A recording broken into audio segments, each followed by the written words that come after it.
उन दिनों आगरा में एक ज्योतिषी का बड़ा नाम हो रहा था, पंडित भविष्यवाणी देव। कहा जाता था कि उसकी जुबान पर सरस्वती का वास है और वो सितारों की चाल देखकर किसी का भी भूत, भविष्य और वर्तमान बता सकता है। उसके बारे में तरह तरह की कहानियां मशहूर थी। किसी ने कहा कि उसने एक व्यापारी को बता दिया था कि उसका डूबा हुआ जहाज वापस आएगा, और सचमुच वो जहाज आ गया। किसी ने कहा कि उसने एक निसंतान जोड़े को संतान प्राप्ति का उपाय बताया और उनके घर किलकारियां गूंज उठीं। धीरे धीरे उसकी ख्याति शहंशाह अकबर के कानों तक भी पहुंची। अकबर ज्ञान और कला के पारखी थे और उन्हें ऐसी रहस्यमयी विधाओं में गहरी रुचि थी। उन्होंने पंडित भविष्यवाणी देव को दरबार में पेश होने का हुक्म दिया। अगले दिन भविष्यवाणी देव दरबार में हाजिर हुआ। उसका व्यक्तित्व बड़ा ही प्रभावशाली था। लंबा कद, माथे पर बड़ा सा त्रिपुंड, गले में रुद्राक्ष की मालाएं और आंखों में एक ऐसी चमक जो किसी को भी अपने प्रभाव में ले ले। उसकी वाणी में शहद जैसी मिठास और एक गहरा आत्मविश्वास था। उसने आते ही शहंशाह अकबर को झुककर प्रणाम किया और संस्कृत के कुछ भारी भरकम श्लोक पढ़े, जिनका अर्थ शायद ही कोई समझ पाया हो, लेकिन सुनने में वे बड़े प्रभावशाली लग रहे थे। अकबर ने उसकी परीक्षा लेने का फैसला किया। उन्होंने पूछा, पंडित जी, हमने आपके ज्ञान की बहुत तारीफ सुनी है। क्या आप हमें हमारे अतीत की कोई ऐसी बात बता सकते हैं जिसे हमारे और हमारे कुछ खास लोगों के अलावा कोई न जानता हो? ये एक कठिन परीक्षा थी, लेकिन भविष्यवाणी देव मुस्कुराया। जरूर जहांपना, सितारों से कुछ भी छिपा नहीं है। उसने अपनी आंखें बंद की, कुछ मंत्र बुदबुदाए और फिर बोला, आलम पनाह, आज से कई साल पहले जब आप केवल एक शहजादे थे, आप शिकार खेलने गए थे। जंगल में आप एक शेर का पीछा करते करते अपने सैनिकों से बिछड़ गए। 3 दिनों तक आप भूखे प्यासे भटकते रहे। तब एक गरीब लकड़हारे ने आपको अपनी झोपड़ी में पनाह दी और अपनी सूखी रोटी में से आधा हिस्सा आपको खिलाकर आपकी जान बचाई थी। ये सुनते ही अकबर अपनी गद्दी से उछल पड़े। ये बात बिल्कुल सच थी और इसे केवल अकबर और उनके सबसे वफादार सेनापति मान सिंह ही जानते थे। अकबर की आंखों में भविष्यवाणी देव के लिए सम्मान और आश्चर्य भर गया। उन्होंने उसे सोने की मोहरों से भरी एक थैली इनाम में दी। दरबार में बैठे सभी मंत्री और दरबारी भी उस ज्योतिषी के ज्ञान से अचंभित थे, लेकिन एक व्यक्ति था जिसके चेहरे पर कोई आश्चर्य नहीं था। वो था बीरबल। बीरबल उस ज्योतिषी को अपनी पैनी नजरों से देख रहा था। उसे ये सब इतना सीधा और सरल नहीं लग रहा था। उसे दाल में कुछ काला नजर आ रहा था। उस दिन के बाद से पंडित भविष्यवाणी देव शहंशाह अकबर का खास सलाहकार बन गया। अकबर हर छोटा बड़ा फैसला लेने से पहले उससे सलाह मशवरा करने लगे। कब युद्ध पर जाना है, किस संधि पर हस्ताक्षर करने हैं, यहां तक कि किस दिन कौन से रंग के कपड़े पहनने हैं, ये सब भविष्यवाणी देव तय करने लगा।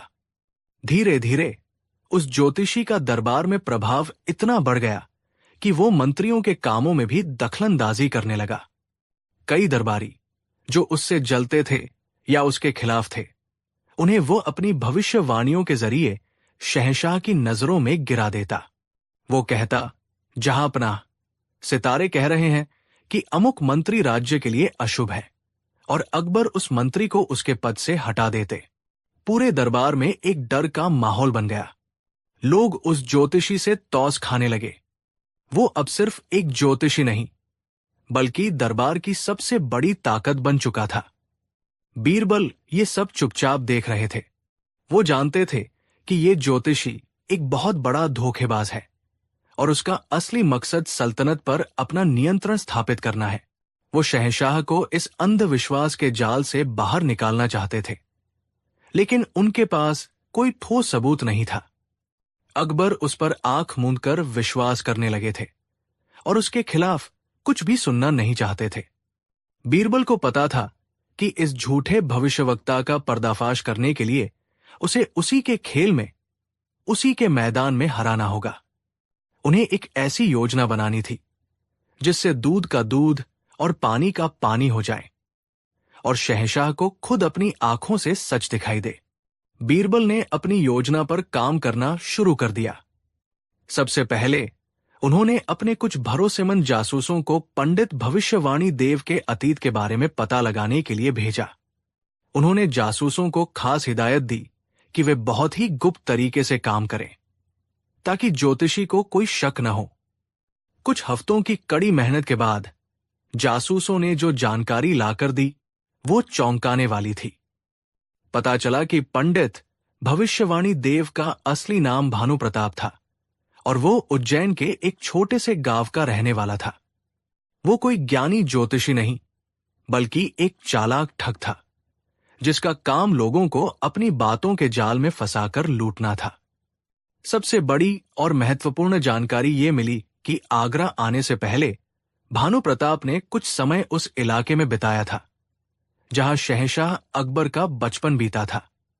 उसने वहां के बूढ़े लोगों से मिलकर शहंशाह के बचपन और जवानी के किस्से बड़ी चतुराई से इकट्ठा किए थे। दरबार में उसने अकबर को जो शेर वाली कहानी सुनाई थी वो भी उसे उसी इलाके के एक पुराने सैनिक से पता चली थी जो कभी अकबर की सेना में था। अब बीरबल के हाथ में एक मजबूत कड़ी आ गई थी। उन्हें पता चल गया था कि उसका ज्ञान ज्योतिष का नहीं बल्कि अच्छी जासूसी और लोगों को पढ़ने की कला का नतीजा है। अब बीरबल को बस एक सही मौके का इंतजार था और वो मौका उन्हें जल्द ही मिल गया। एक दिन दरबार में शहंशाह अकबर बहुत चिंतित बैठे थे। उनकी सबसे प्यारी और कीमती हीरे की अंगूठी खो गई थी। वो अंगूठी उन्हें उनके पिता हुमायूं ने दी थी और वो उसे अपनी जान से भी ज्यादा समझते थे। पूरे महल में छानबीन की गई लेकिन अंगूठी का कहीं पता नहीं चला। अकबर ने तुरंत पंडित भविष्यवाणी देव को बुलाया। पंडित जी, हमारी सबसे प्रिय अंगूठी खो गई है। अपने ज्ञान से बताइए कि वो कहाँ है और उसे किसने चुराया है। ये भविष्यवाणी देव के लिए अपनी धाक जमाने का एक और सुनहरा मौका था। उसने आंखें बंद की, कुछ देर मंत्र पढ़ने का नाटक किया और फिर बोला, जहांपनाह, सितारे बता रहे हैं कि आपकी अंगूठी महल में ही है और उसे किसी बाहरी व्यक्ति ने नहीं बल्कि आपके ही किसी सेवक ने चुराया है। चोर का नाम मैं कल सुबह बताऊंगा। कल सुबह तक चोर डर के मारे खुद ही अंगूठी कहीं रख देगा। अगर नहीं तो कल मैं उसे सबके सामने बेनकाब कर दूंगा। ये कहकर वो चला गया। अकबर को उसकी बात पर पूरा यकीन हो गया, लेकिन बीरबल समझ गए कि यही सही समय है इस ढोंगी का पर्दाफाश करने का। ज्योतिषी ने जानबूझकर एक दिन का समय लिया था ताकि महल के सेवकों में डर फैल जाए और अगर किसी ने सच में अंगूठी चुराई हो तो वो उसे डरकर कहीं फेंक दे, जिससे ज्योतिषी की बात सच साबित हो जाए। उस शाम बीरबल सीधे शहंशाह अकबर के निजी कक्ष में गए। जहांपनाह, मैं जानता हूं कि आपकी अंगूठी कहाँ है, बीरबल ने शांत स्वर में कहा। अकबर हैरान रह गए। कहाँ है बीरबल? बताओ जल्दी। बीरबल ने मुस्कुराते हुए कहा, वो मेरे पास है, जहांपनाह। और ये कहकर उन्होंने अपनी जेब से वो कीमती अंगूठी निकालकर अकबर के सामने रख दी। अकबर की खुशी का ठिकाना न रहा, लेकिन अगले ही पल वो गुस्से और हैरानी से भर गए। तुम्हारे पास? इसका मतलब चोर तुम हो? बीरबल ने सिर झुकाकर कहा, नहीं जहांपनाह, मैं चोर नहीं हूं। मैंने ये अंगूठी इसलिए छिपाई थी ताकि मैं आपको एक बहुत बड़े धोखे से बचा सकूं। मैंने ये अंगूठी आज सुबह आपके स्नानागार के पास से उठाई थी, जहां आप उसे उतार कर भूल गए थे। मैं चाहता तो आपको उसी वक्त बता सकता था, लेकिन तब हम उस झूठे ज्योतिषी का पर्दाफाश कभी नहीं कर पाते। अकबर को कुछ समझ नहीं आ रहा था। कैसा पर्दाफाश? बीरबल ने अपनी पूरी योजना शहंशाह को समझाई। अन्नदाता, वो ज्योतिषी ढोंगी है।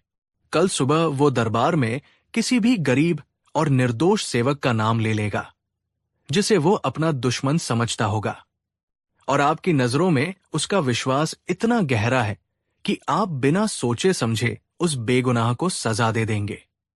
मैं ये अन्याय नहीं होने दे सकता। मेरी आपसे विनती है कि कल दरबार में आप मेरी योजना के अनुसार काम करें। अकबर को अब भी उस ज्योतिषी पर थोड़ा विश्वास था, लेकिन बीरबल की बातों में उन्हें दम लगा। वो बीरबल की योजना के लिए राजी हो गए। अगली सुबह दरबार खचाखच भरा हुआ था। हर कोई ये देखने के लिए उत्सुक था कि ज्योतिषी किस चोर का नाम लेता है। महल के सभी सेवक एक कोने में डरे में खड़े थे। पंडित भविष्यवाणी देव बड़े ही गर्व के साथ दरबार में दाखिल हुआ। उसे लगा कि आज के बाद उसकी ताकत और भी बढ़ जाएगी। अकबर ने अपनी गद्दी पर बैठकर गंभीर स्वर में पूछा, पंडित जी, बताइए, कौन है वो गुस्ताख जिसने हमारी अंगूठी चुराने की हिम्मत की? ज्योतिषी ने अपनी आंखें बंद की और कुछ देर तक नाटक करता रहा। फिर उसने आंखें खोली और अपनी उंगली सेवकों की भीड़ में खड़े एक बूढ़े सेवक रहीम चाचा की ओर उठाई। रहीम चाचा पिछले 40 सालों से महल में सेवा कर रहे थे और अपनी ईमानदारी के लिए जाने जाते थे। ज्योतिषी उनसे इसलिए चिंता था क्योंकि रहीम चाचा ने एक बार उसे शहंशाह के निजी कक्ष की ओर जाते हुए टोक दिया था। जहांपनाह, यही है वो चोर। ज्योतिषी गरजा। सितारे साफ साफ इसका चेहरा दिखा रहे हैं। इसी ने आपकी अंगूठी चुराई है। रहीम चाचा कांपते हुए घुटनों पर गिर पड़े। नहीं जहांपनाह, मैंने कोई चोरी नहीं की, मैं बेगुनाह हूं। वो रोने लगे। दरबार में सन्नाटा पसर गया।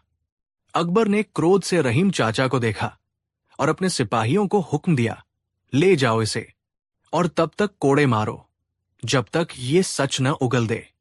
सिपाही रहीम चाचा को घसीटते हुए ले जाने लगे। ज्योतिषी के चेहरे पर एक कुटिल मुस्कान थी। लेकिन तभी बीरबल अपनी जगह से उठे। ठहरिए। बीरबल की आवाज पूरे दरबार में गूंज गई। जहांपनाह, इस बेगुनाह को सजा देने से पहले क्या हम इस महान ज्योतिषी के ज्ञान की एक और परीक्षा नहीं ले सकते? अकबर, जो योजना का हिस्सा थे, उन्होंने अनजान बनते हुए पूछा, कैसी परीक्षा बीरबल? बीरबल ने ज्योतिषी की ओर देखकर कहा, पंडित जी, आप तो त्रिकालदर्शी हैं। आप सितारों को पढ़ सकते हैं, भविष्य देख सकते हैं। तो आप ये तो बड़ी आसानी से बता सकते हैं कि आपकी अपनी मृत्यु कब, कहां और कैसे होगी। ये सवाल एक तीर की तरह था। ज्योतिषी एक पल के लिए हक्का बक्का रह गया। ये ऐसा सवाल था जिसका कोई भी जवाब उसके लिए खतरनाक साबित हो सकता था। अगर वो कहता कि वो नहीं जानता, तो उसका सारा ज्ञान झूठा साबित हो जाता, और अगर वो कोई तारीख बताता, तो बीरबल उसे झूठा साबित कर सकता था। उसने अपनी चालाकी का इस्तेमाल किया और हंसते हुए बोला, ये तो बहुत ही साधारण सा सवाल है। मेरे सितारे बताते हैं कि मेरी मृत्यु आज से ठीक 1 साल बाद इसी महल के मुख्य द्वार पर फांसी लगने से होगी। और एक और रोचक बात, मेरे सितारे ये भी कहते हैं कि शहंशाह अकबर की मृत्यु मेरी मृत्यु से ठीक 1 घंटा पहले होगी। ये उसका सबसे बड़ा और आखिरी दाव था। उसने सोचा था कि अपनी मौत को शहंशाह की मौत से जोड़कर वो अपनी जान बचा लेगा, क्योंकि कोई भी राजा ये सुनकर उसे मारने की हिम्मत नहीं करेगा कि उसके मरने के 1 घंटे बाद वो खुद भी मर जाएगा। दरबार में बैठे सभी लोग ये सुनकर कांप गए। अकबर भी एक पल के लिए सहम गए, लेकिन बीरबल के चेहरे पर एक विजयी मुस्कान थी। वो इसी जवाब का इंतजार कर रहे थे। बीरबल जोर से हंसे, वाह पंडित जी, वाह, क्या भविष्यवाणी की है। आपने तो हमें धर्म संकट में डाल दिया। फिर वो अकबर की ओर मुड़े और बोले, जहांपनाह, अब तो हमें इस महान ज्योतिषी को एक पल के लिए भी खुद से दूर नहीं करना चाहिए। अगर इनकी मृत्यु आपसे सिर्फ 1 घंटा पहले होनी है, तो इनकी सुरक्षा आपकी सुरक्षा है। मैं तो कहता हूं कि इन्हें आज से शाही मेहमान बनाकर सबसे सुरक्षित तहखाने में बंद कर दिया जाए। वहां इन्हें कोई छू भी नहीं पाएगा। इन्हें शाही भोजन मिलेगा, हर सुख सुविधा मिलेगी, लेकिन ये बाहर नहीं आ सकते, क्योंकि अगर इन्हें कुछ हो गया तो मतलब आपकी जान को खतरा हो जाएगा। बीरबल ने अपनी बात पूरी करते हुए कहा, और जहां तक इनकी भविष्यवाणी का सवाल है, तो उसे परखने का एक ही तरीका है। क्यों न हम इन्हें अभी इसी वक्त फांसी दे दें? अगर इनकी भविष्यवाणी सच है तो 1 घंटे बाद आप भी नहीं रहेंगे, और अगर इनकी भविष्यवाणी झूठी है तो एक झूठे ज्योतिषी से सल्तनत को छुटकारा मिल जाएगा और आप भी सुरक्षित रहेंगे। अब फैसला आपके हाथ में है, जहांपनाह। अब ज्योतिषी का चेहरा देखने लायक था। वो डर के मारे पसीने पसीने हो गया था। उसका अपना ही फेंका हुआ जाल अब उसी के गले का फंदा बन गया था। वो समझ गया कि वो पूरी तरह से फंस चुका है। वो तुरंत शहंशाह अकबर के पैरों में गिर पड़ा और गिड़गिड़ाने लगा। मुझे माफ कर दीजिए जहांपनाह, मैं कोई ज्योतिषी नहीं हूं। मैं एक धोखेबाज हूं। मैंने कोई सितारे नहीं पढ़े। मैंने आपके बचपन की कहानी एक पुराने सिपाही से सुनी थी। मैं झूठ बोलकर आपको धोखा दे रहा था। रहीम चाचा बेगुनाह है। आपकी अंगूठी कहाँ है मुझे नहीं पता। मेरी जान बख्श दीजिए जहांपनाह। उसका सारा ढोंग, सारा आत्मविश्वास एक पल में हवा हो गया। अकबर गुस्से से खड़े हो गए।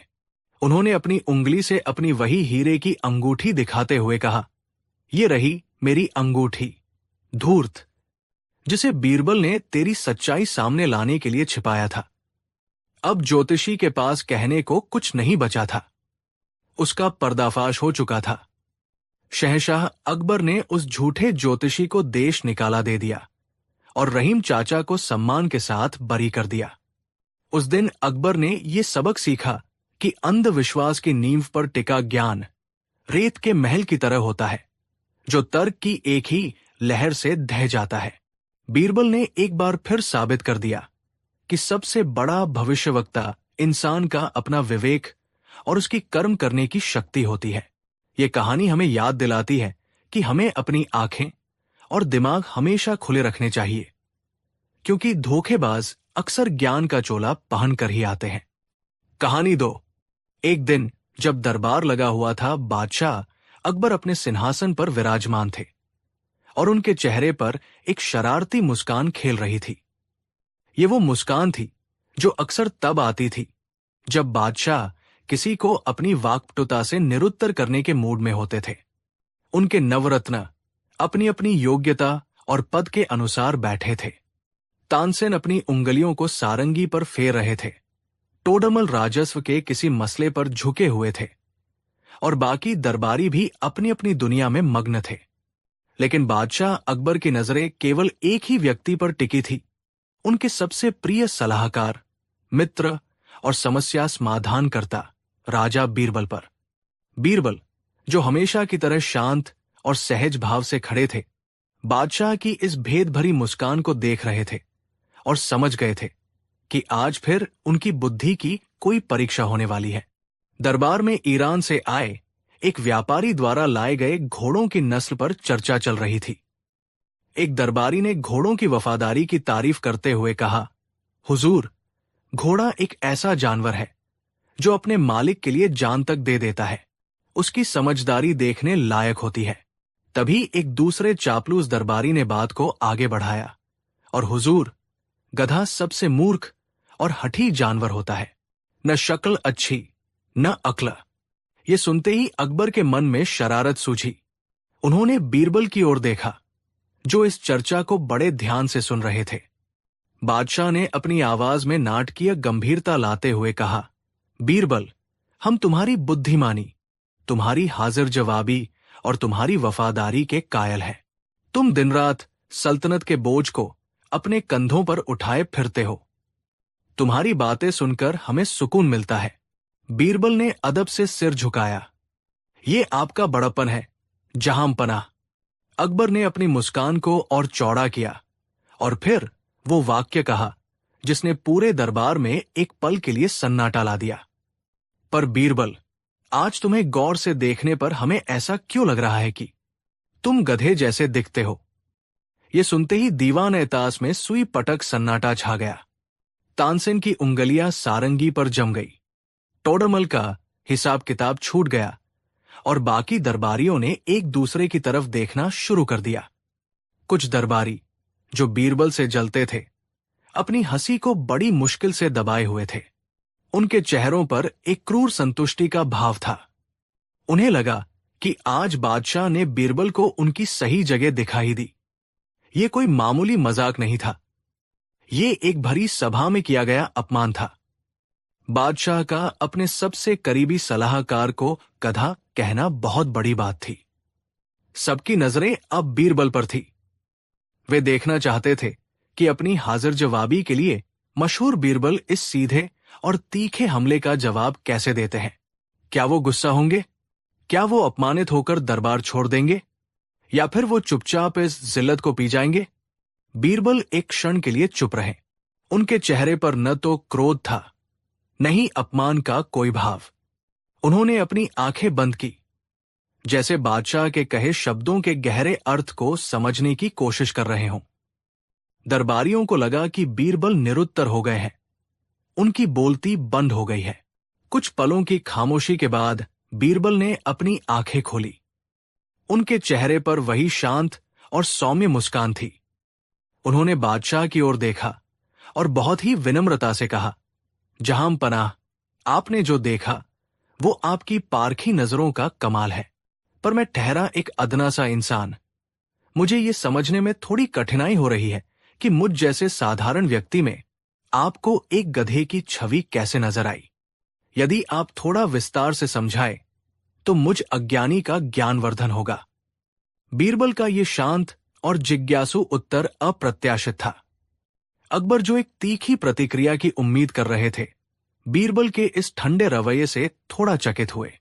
लेकिन अब जब उन्होंने तीर चला ही दिया था तो उसे वापस नहीं ले सकते थे। उन्होंने अपनी बात को सही ठहराने के अंदाज में कहा, क्यों नहीं बीरबल, हम जरूर समझाएंगे। देखो, गधे के कान लंबे होते हैं ताकि वो हर छोटी बड़ी आवाज सुन सके, ठीक तुम्हारी तरह जो दरबार और सल्तनत की हर खबर पर कान लगाए रखते हो। गधा दिन रात बिना थके बोझ ढोता है, ठीक तुम्हारी तरह जो सल्तनत की मुश्किलों का बोझ अपने कंधों पर उठाए फिरते हो। और गधा जब बोलता है तो उसकी आवाज दूर तक जाती है। खैर, ये तुम पर लागू नहीं होता, अकबर ने हंसते हुए कहा। कुछ चापलूस दरबारी जोर जोर से हंसने लगे। हाँ, वाह जहांपनाह, क्या नजरिया है, कमाल है। बीरबल ने बादशाह की हर बात को बड़े ध्यान से सुना और फिर सिर झुकाकर कहा, मैं धन्य हुआ जहांपनाह कि आपने मुझमें इतने गुण देखे और मेरी तुलना एक ऐसे परिश्रमी और सहनशील प्राणी से की। लेकिन आपकी बात सुनने के बाद मेरे मन में एक दुविधा उत्पन्न हो गई है। कैसी दुविधा? अकबर ने उत्सुकता से पूछा। बीरबल ने कहा, जहांपनाह, आपकी कही बात अक्षरशः सत्य हो सकती है, पर मैं बिना जांच पड़ताल किए किसी नतीजे पर नहीं पहुंचना चाहता। मैं ये जानना चाहता हूं कि क्या मुझमें और गधे में केवल समानताएं ही हैं या कोई अंतर भी है। इसके लिए मुझे कुछ समय चाहिए होगा। कितना समय? अकबर ने पूछा। बस 2 दिनों की मोहलत, जहांपनाह, बीरबल ने जवाब दिया। इन 2 दिनों में मैं गधों के बीच रहूंगा, उनके व्यवहार का अध्ययन करूंगा और फिर इस निष्कर्ष पर पहुंचूंगा कि आपकी बात कितनी सत्य है।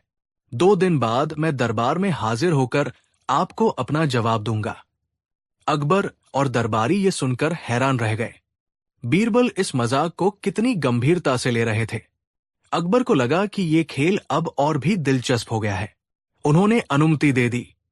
ठीक है बीरबल, तुम्हें 2 दिन का समय दिया जाता है। हम भी जानना चाहेंगे कि तुम्हारा अध्ययन क्या कहता है।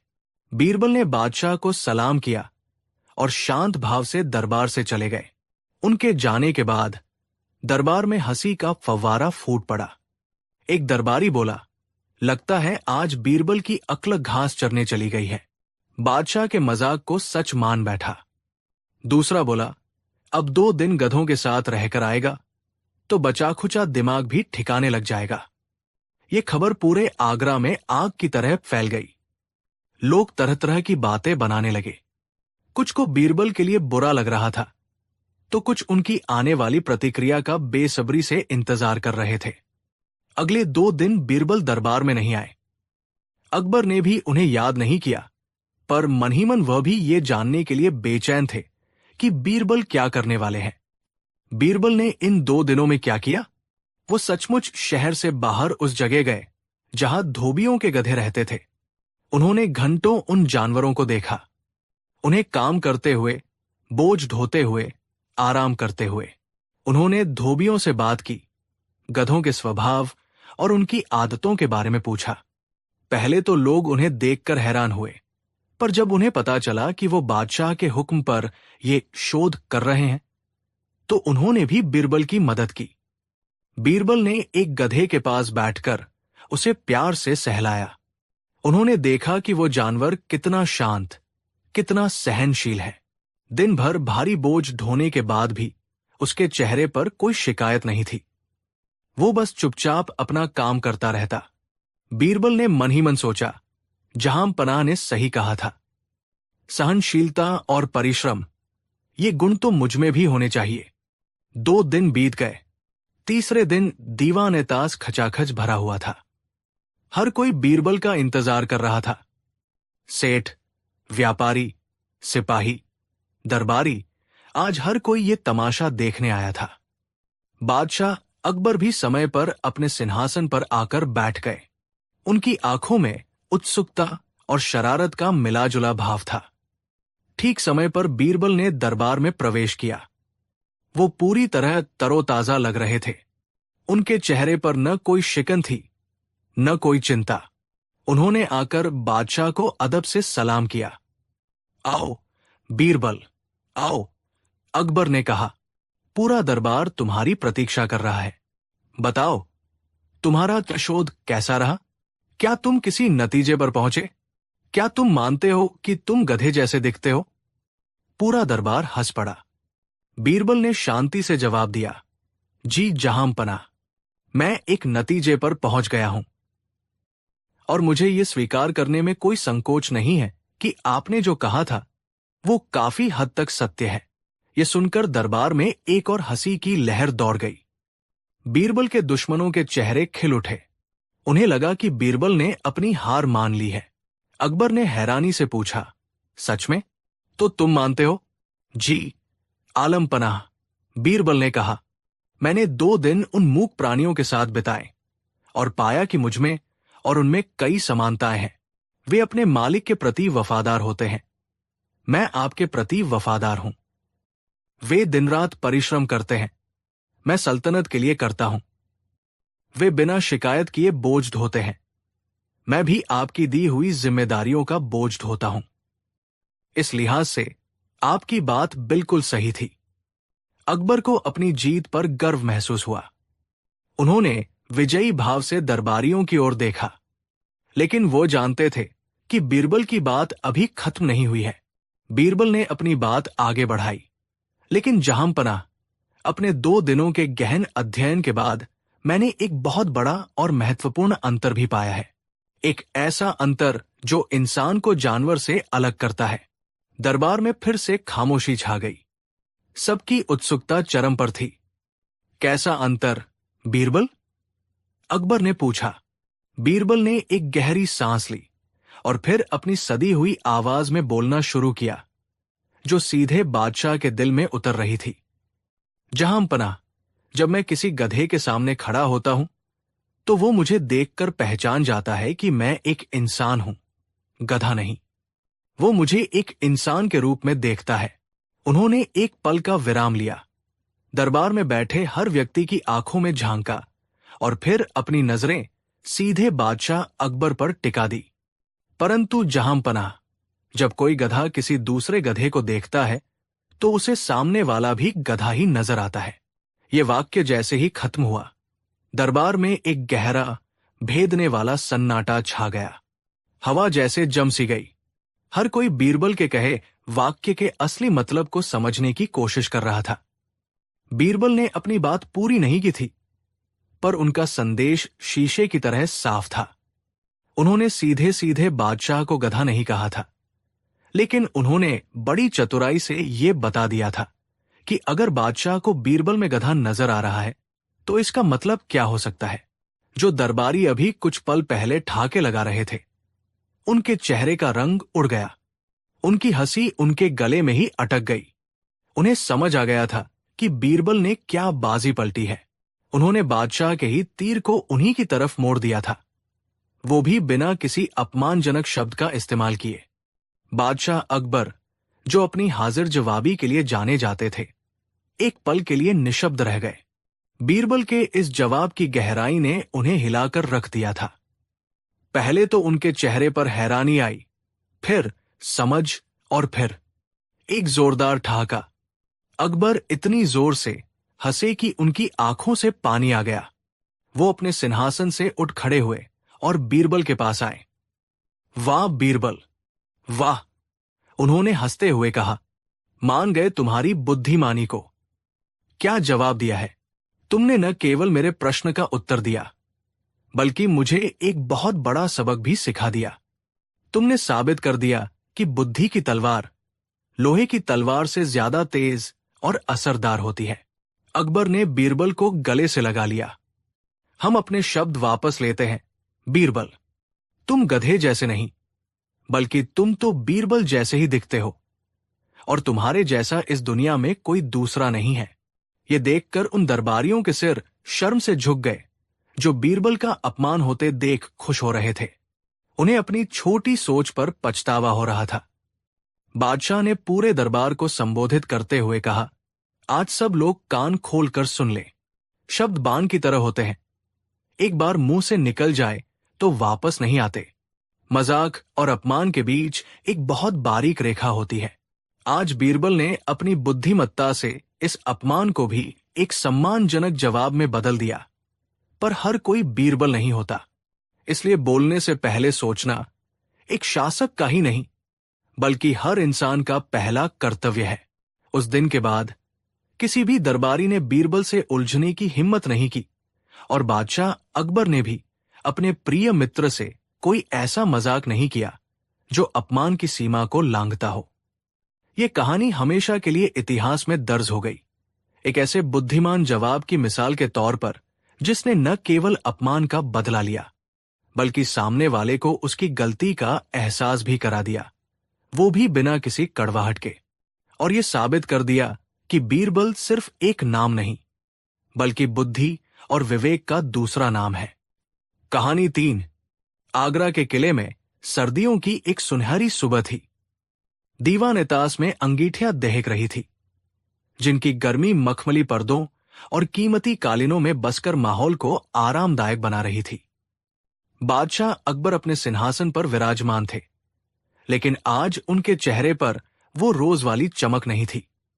उनकी नजरें बार बार दरबार के मुख्य द्वार की ओर उठ रही थी, जैसे वह किसी का बेसब्री से इंतजार कर रहे हों। वो इंतजार कर रहे थे अपने सबसे प्रिय मित्र और सलाहकार बीरबल का। लेकिन आज बीरबल दरबार में मौजूद नहीं थे। दरबार की कार्यवाही चल रही थी, लेकिन हर चीज में एक सूनापन था। बीरबल के बिना दरबार ऐसा लग रहा था जैसे किसी लजीज पकवान में नमक ही न हो। न कोई हास्य, न कोई चतुराई भरी बातें, और न ही मुश्किल मसलों पर कोई सुलझा हुआ नजरिया। अकबर ने अपने एक खास दरबारी से पूछा, राजा बीरबल आज दरबार में क्यों उपस्थित नहीं हुए? क्या वो अस्वस्थ है? दरबारी ने सिर झुकाकर कहा, जहां पनाह, हमने पता करवाया था। वो स्वस्थ तो है, पर उन्होंने संदेश भिजवाया है कि वो आज दरबार में नहीं आ पाएंगे। ये सुनकर अकबर को थोड़ा आश्चर्य और थोड़ी झुंझलाहट हुई। बीरबल बिना किसी ठोस वजह के कभी दरबार से गैरहाजिर नहीं रहते थे। जरूर कोई गंभीर बात होगी। दरबार की कार्यवाही समाप्त होने के बाद भी अकबर के मन को चैन नहीं मिला। उन्होंने अपने सबसे भरोसेमंद सिपह सालार मान सिंह को बुलाया और कहा, मान सिंह, तुम अभी इसी वक्त बीरबल के घर जाओ और पता करो कि आखिर माजरा क्या है। वो दरबार में क्यों नहीं आए? अगर वो किसी परेशानी में है तो उनकी हर संभव मदद करो और उन्हें हमारा संदेश दो कि हमें उनकी कमी महसूस हो रही है। मान सिंह तुरंत बीरबल के निवास की ओर चल पड़े। अब कहानी को थोड़ा पीछे ले जाते हैं। लगभग एक हफ्ता पहले, उस दिन दरबार में फारस, आज का ईरान, से एक राजदूत आया था। वो अपने साथ शाह तहमास्प का एक खास पैगाम और कुछ बेशकीमती तोहफे लेकर आया था। शाह तहमास्प अकबर के पिता हुमायूं के मित्र थे और मुगल सल्तनत से उनके गहरे संबंध थे। फारसी राजदूत, जिसका नाम मिर्जा जमान बेग था, एक बेहद घमंडी और बदमिजाज किस्म का इंसान था। उसे अपनी फारसी तहजीब, अपनी भाषा और अपनी अक्ल पर बहुत नाज था। वो हिंदुस्तान के लोगों को खुद से कमतर समझता था।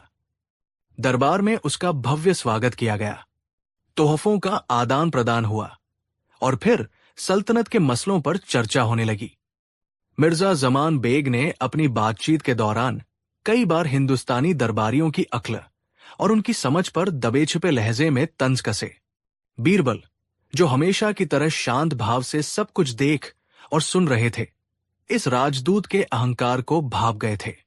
चर्चा के दौरान मिर्जा जमान बेग ने अकबर से कहा, जहां पनाह, हमने सुना है कि आपके दरबार में एक से बढ़कर एक बुद्धिमान सलाहकार है, खासकर आपके नवरत्न।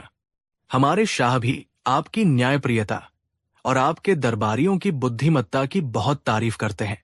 अकबर ने गर्व से कहा, यह सच है मिर्जा, हमारे नवरत्न अपनी अपनी कला में माहिर हैं। मिर्जा जमान बेग ने एक व्यंग्यात्मक मुस्कान के साथ कहा, मैंने आपके सलाहकार बीरबल की चतुराई के बहुत किस्से सुने हैं।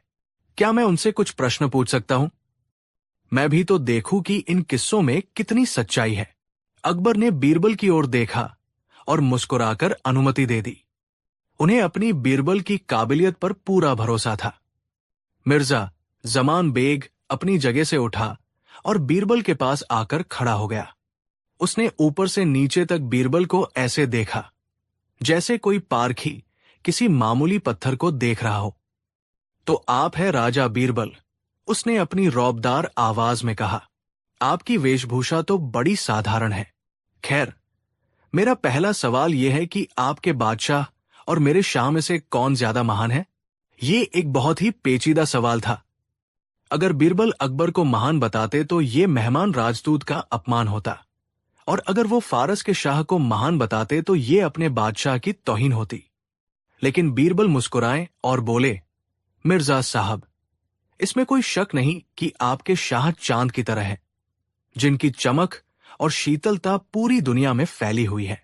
ये सुनकर मिर्जा जमान बेग का चेहरा गर्व से चमक उठा। लेकिन बीरबल ने अपनी बात आगे बढ़ाई, और हमारे बादशाह सलामत सूरज की तरह है, जिनका तेज और प्रताप पूरी दुनिया को रोशन करता है। अब आप ही बताइए, चांद और सूरज में कौन ज्यादा महान है? दोनों का अपना अपना महत्व है, दोनों की अपनी अपनी जगह है। ये जवाब सुनकर पूरा दरबार वाह वाह कर उठा। अकबर भी मन ही मन बीरबल की प्रशंसा कर रहे थे। मिर्जा जमान बेग का मुंह थोड़ा उतर गया, पर उसने हार नहीं मानी।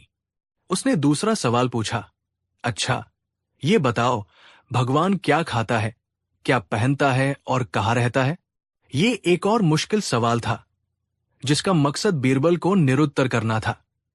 बीरबल ने शांति से जवाब दिया, भगवान भक्तों का दुख खाता है, लज्जा का पर्दा पहनता है और श्रद्धालुओं के मन में रहता है।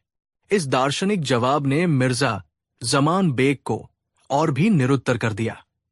उसकी झुंझलाहट अब साफ दिखाई दे रही थी। उसे ये बर्दाश्त नहीं हो रहा था कि एक हिंदुस्तानी उसे इस तरह जवाब दे रहा है। अपने अहंकार में चूर वो अपनी असलियत पर उतर आया। उसने बीरबल का अपमान करने की ठान ली। वो जोर से हंसा और पूरे दरबार को सुनाते हुए बोला, हाँ, ये सब तो किताबी बातें हैं। मुझे लगा था कि तुम सच में बुद्धिमान हो, पर तुम्हारी और मेरे गधे की अक्ल में मुझे कोई खास फर्क नजर नहीं आता। ये सुनते ही पूरे दरबार में सन्नाटा छा गया। ये एक सीधा और बहुत बड़ा अपमान था। एक विदेशी राजदूत ने बादशाह के सबसे प्रिय सलाहकार की तुलना एक गधे से कर दी थी। बीरबल के दुश्मनों, जैसे मुल्ला दो प्याजा, के चेहरों पर खुशी की लहर दौड़ गई। उन्हें लगा कि आज बीरबल की सारी हैकड़ी निकल जाएगी। अकबर का चेहरा गुस्से से लाल हो गया। वो अपनी तलवार की मूठ पर हाथ रखकर खड़े हो गए।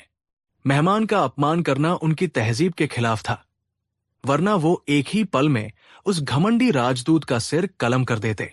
उन्होंने बीरबल की ओर देखा। उन्हें लगा कि बीरबल इसका कोई करारा जवाब देंगे, लेकिन सबको हैरान करते हुए बीरबल शांत रहे। उनके चेहरे पर क्रोध की एक भी रेखा नहीं उभरी। उन्होंने कोई जवाब नहीं दिया। उन्होंने बस मिर्जा जमान बेग की ओर देखा, एक हल्की सी अर्थहीन मुस्कान दी और चुपचाप अपनी जगह पर जाकर खड़े हो गए। उनका ये मौन, उनकी ये चुप्पी किसी भी तीखे जवाब से ज्यादा अपमानजनक थी। मिर्जा जमान बेग को लगा जैसे बीरबल ने उसे कोई कीड़ाम कोड़ा समझकर नजरअंदाज कर दिया है। उसका अहंकार और भी भड़क उठा, पर वो कुछ कर नहीं सका। उस दिन के बाद बीरबल बदल गए। दरबार में आते पर चुपचाप बैठे रहते, किसी चर्चा में हिस्सा नहीं लेते, किसी सवाल का जवाब नहीं देते। उनकी आंखों की चमक, उनकी हाजिर जवाबी सब जैसे कहीं खो गई थी।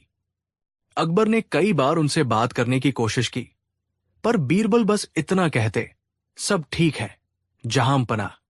और फिर एक हफ्ते बाद उन्होंने दरबार आना ही बंद कर दिया। अब हम कहानी में वापस वही आते हैं जहां मान सिंह बीरबल के घर पहुंचे थे। बीरबल अपने बगीचे में शांत बैठे कुछ सोच रहे थे। मान सिंह ने उन्हें बादशाह का संदेश दिया। बीरबल ने एक गहरी सांस ली और कहा, मान सिंह, बादशाह से कहना कि मैं उनका सेवक हूं, पर शायद अब मैं उनकी सेवा के लायक नहीं रहा। मेरी बुद्धि ने मेरा साथ छोड़ दिया है। मैं अब पहले जैसा बीरबल नहीं रहा। मान सिंह ने हैरान होकर पूछा, ये आप क्या कह रहे हैं? राजा साहब, आपकी बुद्धि का तो पूरा हिंदुस्तान लोहा मानता है। बीरबल ने उदासी से मुस्कुराते हुए कहा, नहीं मान सिंह, उस दिन उस फारसी राजदूत ने मुझे मेरी असलियत दिखा दी। शायद मुझमें और एक गधे में सचमुच कोई फर्क नहीं है। मैं अब दरबार आकर बादशाह का समय बर्बाद नहीं करना चाहता। मान सिंह को यह सुनकर बहुत दुख हुआ। वो समझ गए कि बीरबल उस अपमान को दिल से लगा बैठे हैं। उन्होंने लौटकर सारी बात बादशाह अकबर को बताई। अकबर को यह सुनकर बहुत धक्का लगा। उन्हें एहसास हुआ कि उस दिन बीरबल की चुप्पी उनकी कमजोरी नहीं, बल्कि उनका गहरा आहत होना था। उन्होंने अपने सबसे अनमोल रत्न को ठेस पहुंचने दी थी। उन्हें अपनी गलती का एहसास हुआ।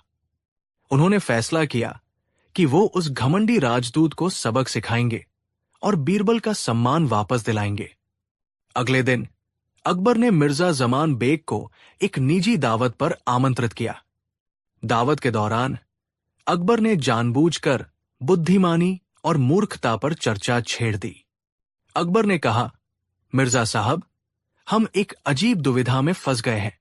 हमारे राज्य में 2 गांव है, एक गांव बुद्धिमानों का है और दूसरा गांव मूर्खों का। हमें दोनों गांवों से बराबर लगान वसूल करना होता है। आप बताइए, हमें किस गांव से लगान वसूलने में ज्यादा आसानी होगी? मिर्जा जमान बेग ने तुरंत अपनी अक्ल का प्रदर्शन करते हुए कहा, इसमें कौन सी बड़ी बात है? जहांपना, जाहिर है बुद्धिमानों के गांव से। मूर्ख तो बहाने बनाएंगे, झगड़ा करेंगे, लेकिन बुद्धिमान लोग आपकी सल्तनत के नियमों को समझेंगे और आसानी से लगान दे देंगे। अकबर मुस्कुराए, आपका कहना सही है मिर्जा। फिर अकबर ने कहा, अच्छा, एक और बात बताइए। हमारे अस्तबल में 2 घोड़े हैं। एक फारसी नस्ल का है, बेहतरीन और समझदार। दूसरा एक मामूली हिंदुस्तानी टट्टू है, अड़ियल और बेवकूफ। हमें दोनों को एक मुश्किल पहाड़ी रास्ते पर ले जाना है। आप बताइए, कौन सा घोड़ा आसानी से रास्ता पार कर लेगा? मिर्जा जमान बेग ने फिर गर्व से कहा, बेशक, फारसी घोड़ा। उसकी समझदारी उसे मुश्किल रास्ते पर भी सही सलामत ले जाएगी। टट्टू तो कहीं भी अड़कर खड़ा हो जाएगा। अकबर ने सिर हिलाया, वाह मिर्जा साहब, आपकी समझ की दाद देनी पड़ेगी। ये सब बातचीत बादशाह के खास मुंशी द्वारा कलमबद्ध की जा रही थी। 2 दिन बाद अकबर ने मिर्जा जमान बेग को दरबार में बुलाया। पूरा दरबार खचाखच भरा था। अकबर ने बीरबल को भी विशेष रूप से बुलवाया था। बीरबल आए, पर हमेशा की तरह चुपचाप एक कोने में खड़े हो गए। अकबर ने मिर्जा जमान बेग से कहा, मिर्जा साहब, आपकी बुद्धिमानी से हम बहुत प्रभावित हुए हैं, इसलिए हमने फैसला किया है कि हम आपको एक बहुत ही महत्वपूर्ण और सम्मानजनक काम सौंपेंगे। मिर्जा जमान बेग खुशी से फूल गया। अकबर ने कहा, हमारे राज्य के पास गधों की बहुत कमी हो गई है। हमें अपनी सेना के लिए और सामान ढोने के लिए अच्छे, समझदार गधों की जरूरत है। चूंकि आपके शाह की सल्तनत बेहतरीन जानवरों के लिए जानी जाती है, हम चाहते हैं कि आप फारस से हमारे लिए 100 अव्वल दर्जे के गधे खरीद कर लाएं। ये सुनते ही मिर्जा जमान बेग का चेहरा उतर गया। एक राजदूत को गधे खरीदने का काम, ये तो उसका अपमान था, पर वो बादशाह के हुक्म को टाल नहीं सकता था। अकबर ने आगे कहा, और सुनिए, हमें सिर्फ गधे नहीं चाहिए, हमें समझदार गधे चाहिए।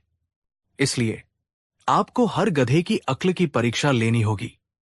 आपको यह सुनिश्चित करना होगा कि वे मूर्ख और अड़ियल न हों। अब तो मिर्जा जमान बेग के पैरों तले से जमीन ही खिसक गई। गधों की अक्ल की परीक्षा, ये कैसा काम था? इससे पहले कि वो कुछ कहता, अकबर ने दरबार में मौजूद मुंशी को बुलाया और कहा, मुंशी जी, मिर्जा साहब ने 2 दिन पहले जो बुद्धिमत्तापूर्ण बातें कही थी, उन्हें जरा पढ़कर सुनाइए। मुंशी ने पढ़ना शुरू किया। मिर्जा जमान बेग के अनुसार बुद्धिमानों से काम करवाना आसान होता है, जबकि मूर्खों से काम करवाना मुश्किल, और समझदार जानवर मुश्किल परिस्थितियों को आसानी से पार कर लेते हैं, जबकि बेवकूफ जानवर अड़ जाते हैं। अकबर ने मुस्कुराते हुए मिर्जा से कहा, देखिए मिर्जा साहब, ये आपके ही शब्द हैं। चूंकि आप इतने बुद्धिमान हैं, आपके लिए समझदार गधों को पहचानना और उनसे काम करवाना बहुत आसान होगा। आप जैसे समझदार व्यक्ति के लिए ये काम चुटकियों का खेल है, लेकिन अगर हम ये काम किसी मूर्ख को सौंपते तो वो जरूर इसमें असफल हो जाता। अब मिर्जा जमान बेग पूरी तरह से फंस चुका था। अकबर ने उसी के शब्दों को उसी के खिलाफ एक हथियार की तरह इस्तेमाल कर लिया था। अगर वो ये काम करने से मना करता तो वो खुद को मूर्ख साबित करता, क्योंकि उसके ही अनुसार मूर्ख लोग ही काम से जी चुराते हैं। और अगर वो ये काम करता तो एक राजदूत होकर गधों का सौदागर बनना उसके लिए किसी जिल्लत से कम नहीं था। पूरा दरबार, जो उस दिन बीरबल के अपमान पर चुप था, आज दबी जुबान में हंस रहा था। मिर्जा जमान बेग का चेहरा शर्म और गुस्से से लाल हो गया था। उसे समझ आ गया था कि ये सब बीरबल के अपमान का बदला लेने के लिए किया जा रहा है। तभी बीरबल, जो अब तक चुपचाप खड़े थे, धीरे धीरे आगे आए। उन्होंने बादशाह को सलाम किया और फिर मिर्जा जमान बेग की ओर मुड़े। उनकी आवाज में वही पुरानी खनक और आंखों में वही पुरानी चमक लौट आई थी।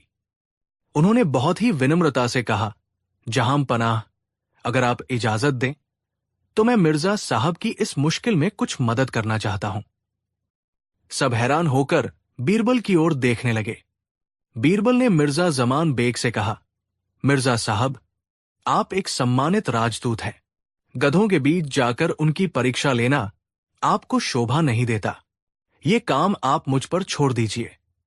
मिर्जा जमान बेग ने अविश्वास से बीरबल की ओर देखा। बीरबल ने अपनी बात पूरी की।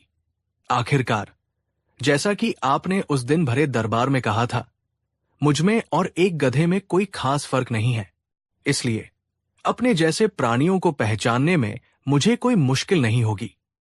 मैं आसानी से समझदार और मूर्ख गधों में फर्क कर पाऊंगा। यह काम मेरे लिए एकदम उपयुक्त है। यह सुनते ही पूरे दरबार में एक जोरदार ठहाका गूंज उठा। अकबर भी अपनी हंसी नहीं रोक पाए।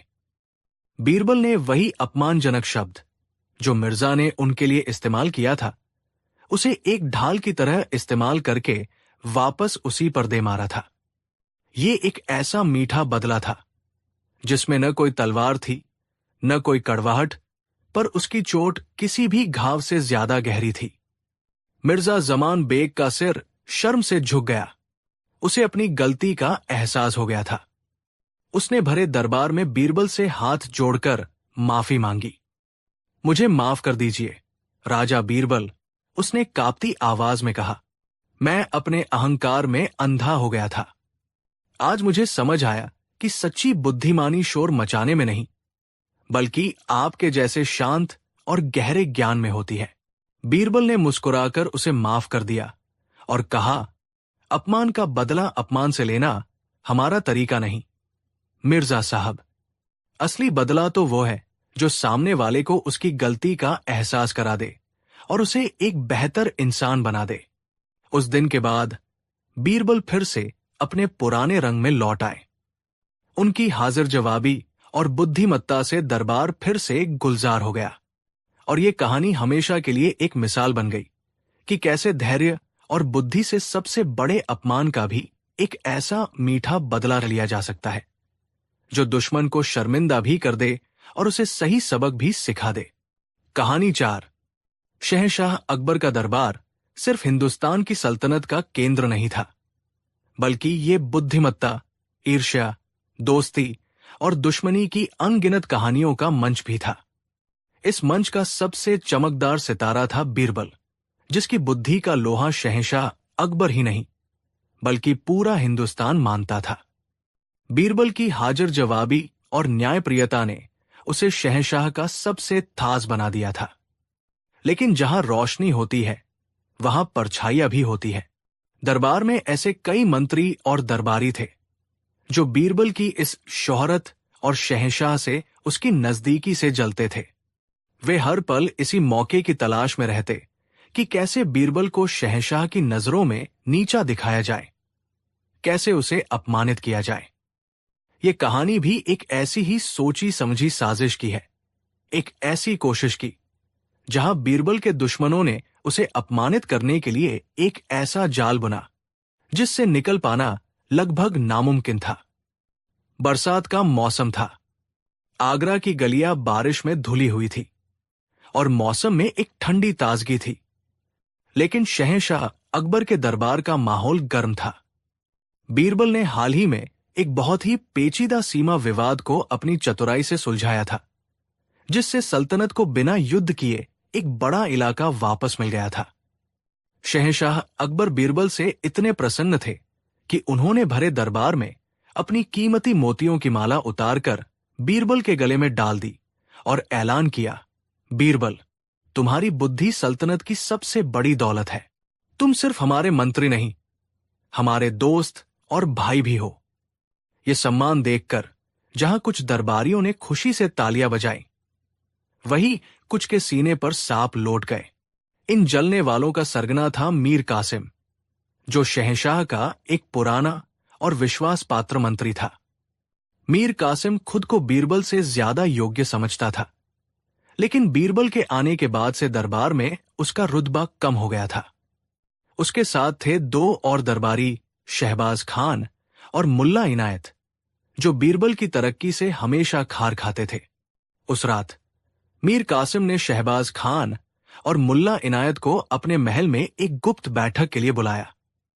बहुत हो गया, मीर कासिम ने गुस्से से मेज पर मुक्का मारते हुए कहा, ये कल का आया छोकरा महेशदास आज बीरबल बनकर हम सबके सिर पर नाच रहा है। शहंशाह उसकी बातों में ऐसे आते हैं जैसे उसने उन पर कोई जादू कर दिया हो। हमें कुछ करना होगा। शहबाज खान ने अपनी दाढ़ी पर हाथ फेरते हुए कहा, लेकिन हम कर भी क्या सकते हैं मीर साहब? उसकी बुद्धि के आगे तो बड़े बड़े पानी भरते हैं। हर बार हम उसे फंसाने की कोशिश करते हैं और हर बार वो अपनी चतुराई से साफ निकल जाता है। तभी मुल्ला इनायत, जो अपनी कुटिल बुद्धि के लिए जाना जाता था, मुस्कुराया। इस बार ऐसा नहीं होगा, उसने धीरे से कहा। इस बार हम उसकी बुद्धि पर नहीं, उसके आत्मसम्मान पर वार करेंगे। हम उसे ऐसा काम करने पर मजबूर करेंगे जिसे करने के बाद वो खुद ही शहंशाह की नजरों में गिर जाएगा। हम उसे सरेआम अपमानित करेंगे। मीर कासिम और शहबाज खान उत्सुकता से उसकी ओर देखने लगे। मुल्ला इनायत ने अपनी योजना बताई। मैंने सुना है कि कल शहंशाह अकबर बीरबल के साथ यमुना नदी के किनारे सैर पर जाने वाले हैं। हम एक ऐसा नाटक रचेंगे जिसे देखकर शहंशाह को भी बीरबल पर क्रोध आ जाएगा। उसने अपनी योजना विस्तार से समझाई। योजना सुनकर मीर कासिम की आंखों में एक दुष्ट चमक आ गई। वाह मुल्ला, क्या योजना है! इस बार ये बीरबल नहीं बचेगा। इस बार उसका घमंड मिट्टी में मिल जाएगा। तीनों ने मिलकर उस साजिश को अंजाम देने की कसम खाई। उन्हें यकीन था कि उनकी ये चाल बीरबल के सारे मान सम्मान को एक ही झटके में खत्म कर देगी।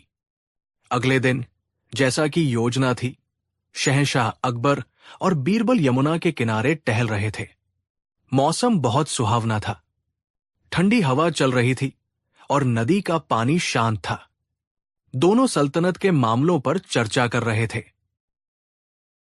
तभी कुछ दूर उन्हें एक आदमी दिखाई दिया जो नदी के किनारे बैठा जोर जोर से रो रहा था।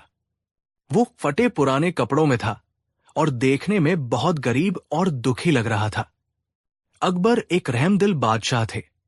अपनी प्रजा को दुखी देखकर वो खुद भी दुखी हो जाते थे। वो उस आदमी के पास गए और उसके कंधे पर हाथ रखते हुए पूछा, क्या बात है भाई, तुम इस तरह क्यों रो रहे हो? क्या कोई तकलीफ है? हमें बताओ, हम तुम्हारी मदद करेंगे। वो आदमी, जो असल में मीर कासिम का ही एक प्यादा था, शहंशाह को देखकर उनके पैरों में गिर पड़ा। अन्नदाता, मेरी मदद कोई नहीं कर सकता। वो फूट फूट कर रोते हुए बोला, मैं लुट गया, बर्बाद हो गया। मेरी सारी जमा पूंजी इसी नदी में गिर गई। अकबर ने हैरानी से पूछा, क्या गिरा तुम्हारा?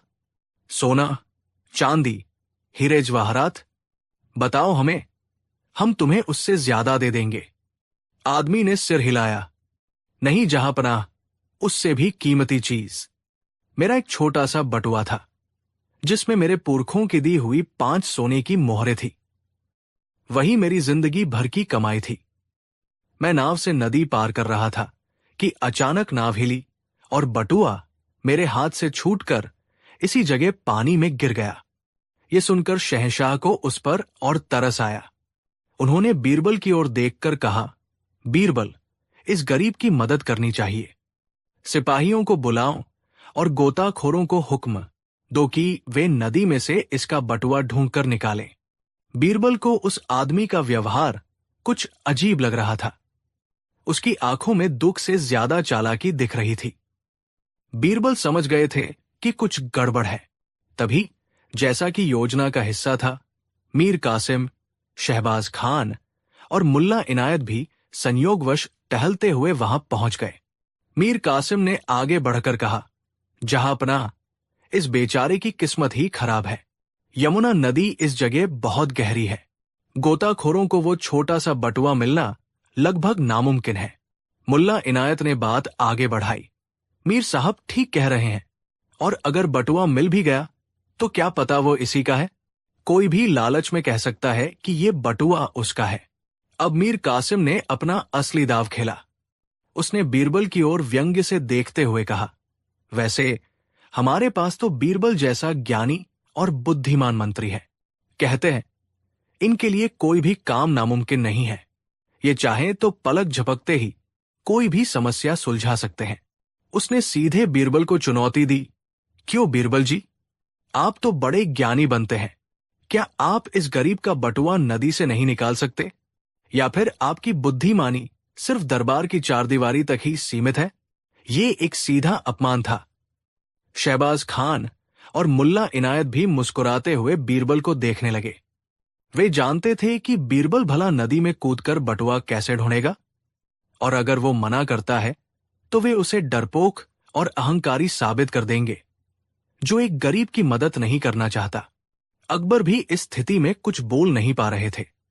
उन्हें भी ये चुनौती बीरबल के लिए अपमानजनक लगी, लेकिन मीर कासिम ने इसे मदद के पर्दे में लपेटकर पेश किया था। अब सबकी नजरें बीरबल पर थी। बीरबल के चेहरे पर एक पल के लिए भी घबराहट नहीं आई। वो उन तीनों की आंखों में छिपी साजिश को साफ साफ पढ़ सकते थे। उन्होंने फैसला कर लिया था कि वो इस अपमान का जवाब अपनी बुद्धि से देंगे, गुस्से से नहीं।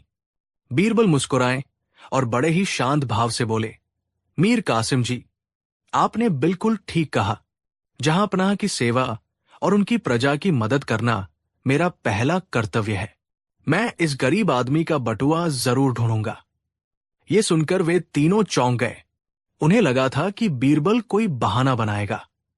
बीरबल उस रोते हुए आदमी के पास गए और बोले, भाई, तुम मुझे ठीक ठीक वो जगह बताओ जहां तुम्हारा बटुआ गिरा था। आदमी ने कांपते हुए हाथ से नदी में एक जगह की ओर इशारा कर दिया। ठीक है, बीरबल ने कहा। फिर वो शहंशाह अकबर की ओर मुड़े और हाथ जोड़कर बोले, जहांपनाह, मुझे बस एक चीज की जरूरत है। क्या? अकबर ने पूछा। बीरबल ने कहा, एक तलवार। तलवार? नदी से बटुआ निकालने के लिए तलवार का क्या काम? दरबारियों को लगा कि बीरबल शायद सदमे में आ गए हैं। मीर कासिम और उसके साथी मन ही मन हंस रहे थे। उन्हें लगा कि बीरबल अब कोई नाटक करके अपनी जान छुड़ाने की कोशिश कर रहा है। अकबर ने अपने एक अंगरक्षक को तलवार देने का इशारा किया। बीरबल ने वो भारी तलवार अपने हाथ में ली, उसे म्यान से बाहर निकाला। सूरज की रोशनी में तलवार की धार चमक उठी और फिर बीरबल ने वो किया जिसकी किसी ने कल्पना भी नहीं की थी। बीरबल तलवार लेकर सीधे नदी के किनारे गए। उन्होंने अपनी नजरें पानी पर गड़ा दी, जैसे कुछ ढूंढ रहे हों। फिर वो अचानक चिल्लाए, रुक जाओ, वहीं रुक जाओ जहां हो। सब हैरान थे कि बीरबल किससे बात कर रहे हैं। वहां तो कोई नहीं था। बीरबल ने अपनी तलवार पानी की सतह पर रखते हुए नदी को संबोधित करते हुए कहा, ए यमुना नदी, सुनो हमारा आदेश। शहंशाह अकबर के दरबार के एक गरीब आदमी का बटुआ तुम्हारे अंदर गिर गया है। हम तुम्हें हुक्म देते हैं कि तुम फौरन वो बटुआ वापस कर दो। ये दृश्य देखकर मीर कासिम और उसके साथी अपनी हंसी नहीं रोक पाए। उन्हें लगा कि बीरबल पागल हो गए हैं। वे शहंशाह को दिखाने की कोशिश कर रहे थे कि देखिए, आपका सबसे बुद्धिमान मंत्री कैसी बचकानी हरकतें कर रहा है। अकबर भी हैरान थे, लेकिन वो चुप रहे। उन्हें बीरबल पर भरोसा था। बीरबल ने और ऊंची आवाज में कहा, नदी, क्या तुमने सुना नहीं? अगर तुमने ईमानदारी से बटुआ वापस नहीं किया तो हमें मजबूरन तुम्हें सजा देनी पड़ेगी। हम शहंशाह से कहकर तुम्हारे पानी को 2 हिस्सों में बंटवा देंगे और तुम्हें हमेशा के लिए सुखा देंगे। ये कहकर बीरबल ने अपनी तलवार से पानी पर एक लकीर खींच दी, मानो वो नदी को 2 भागों में काट रहे हों। अब बीरबल उस रोते हुए आदमी की ओर मुड़े। देखो भाई, उन्होंने कहा, नदी ने तो अपनी सफाई दे दी है। वो कह रही है कि उसने तुम्हारा बटुआ नहीं चुराया है। वो कसम खा रही है कि अगर बटुआ उसके पास होता तो वो अब तक वापस कर देती। बीरबल ने आगे कहा, अब सिर्फ एक ही रास्ता बचा है, सच्चा और झूठा पता लगाने का। नदी कह रही है कि अगर तुम सच्चे हो तो तुम पानी में हाथ डालकर खुद अपना बटुआ निकाल सकते हो। सच्चे इंसान को नदी कभी नुकसान नहीं पहुंचाती। लेकिन अगर तुम झूठे हो और तुमने हमसे झूठ बोला है तो जैसे ही तुम्हारा हाथ पानी में जाएगा, नदी तुम्हें अंदर खींच लेगी और तुम्हारा झूठ हमेशा के लिए दफन कर देगी। ये सुनते ही उस आदमी के चेहरे का रंग उड़ गया। वो बुरी तरह घबरा गया।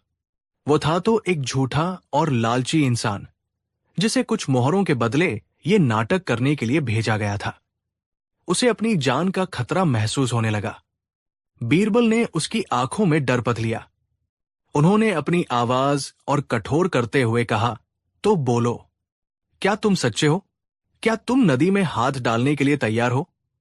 या तुम एक झूठे हो जिसने शहंशाह का कीमती वक्त बर्बाद किया और बीरबल को नीचा दिखाने की साजिश में हिस्सा लिया? उस आदमी के हाथ पैर कांपने लगे। वो जानता था कि वो पकड़ा गया है।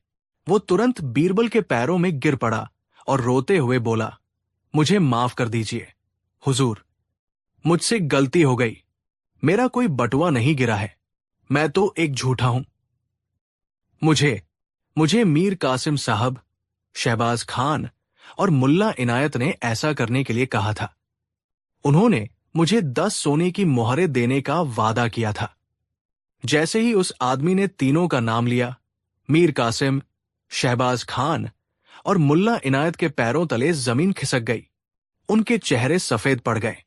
वे भागने की कोशिश करते, उससे पहले ही अकबर के अंगरक्षकों ने उन्हें घेर लिया। शहंशाह अकबर का चेहरा गुस्से से लाल हो गया। उन्हें विश्वास नहीं हो रहा था कि उनके ही मंत्री इतनी नीची हरकत कर सकते हैं। तुम्हारी ये हिम्मत, अकबर गरजे, तुमने न सिर्फ बीरबल को बल्कि हमें और हमारे न्याय को भी अपमानित करने की कोशिश की है। तुमने एक गरीब का इस्तेमाल करके अपनी ईर्ष्या की आग को बुझाने की कोशिश की। तुम्हारी सजा तो मौत है। तीनों दरबारी शहंशाह के पैरों में गिरकर अपनी जान की भीख मांगने लगे। अब बीरबल आगे आए। उन्होंने शहंशाह से कहा, जहां पनाह, इन्हें मारने से कुछ हासिल नहीं होगा। इनकी सबसे बड़ी सजा इनकी हार और इनका अपमान है। आपने इन्हें ऊंचा पद और सम्मान दिया, लेकिन ये उसकी कीमत नहीं समझ पाए। बीरबल ने उन तीनों की ओर देखकर कहा, तुमने मुझे नीचा दिखाने की कोशिश की, लेकिन तुमने ये नहीं समझा कि सम्मान पदों या मालाओं से नहीं मिलता। सम्मान मिलता है अपने चरित्र, अपनी ईमानदारी और अपनी बुद्धि के सही इस्तेमाल से। तुमने अपनी बुद्धि का इस्तेमाल एक अच्छी साजिश रचने में किया, लेकिन तुमने ये नहीं सोचा कि सच की तलवार के आगे झूठ की हर ढाल टूट जाती है। अकबर ने बीरबल की बात मानी।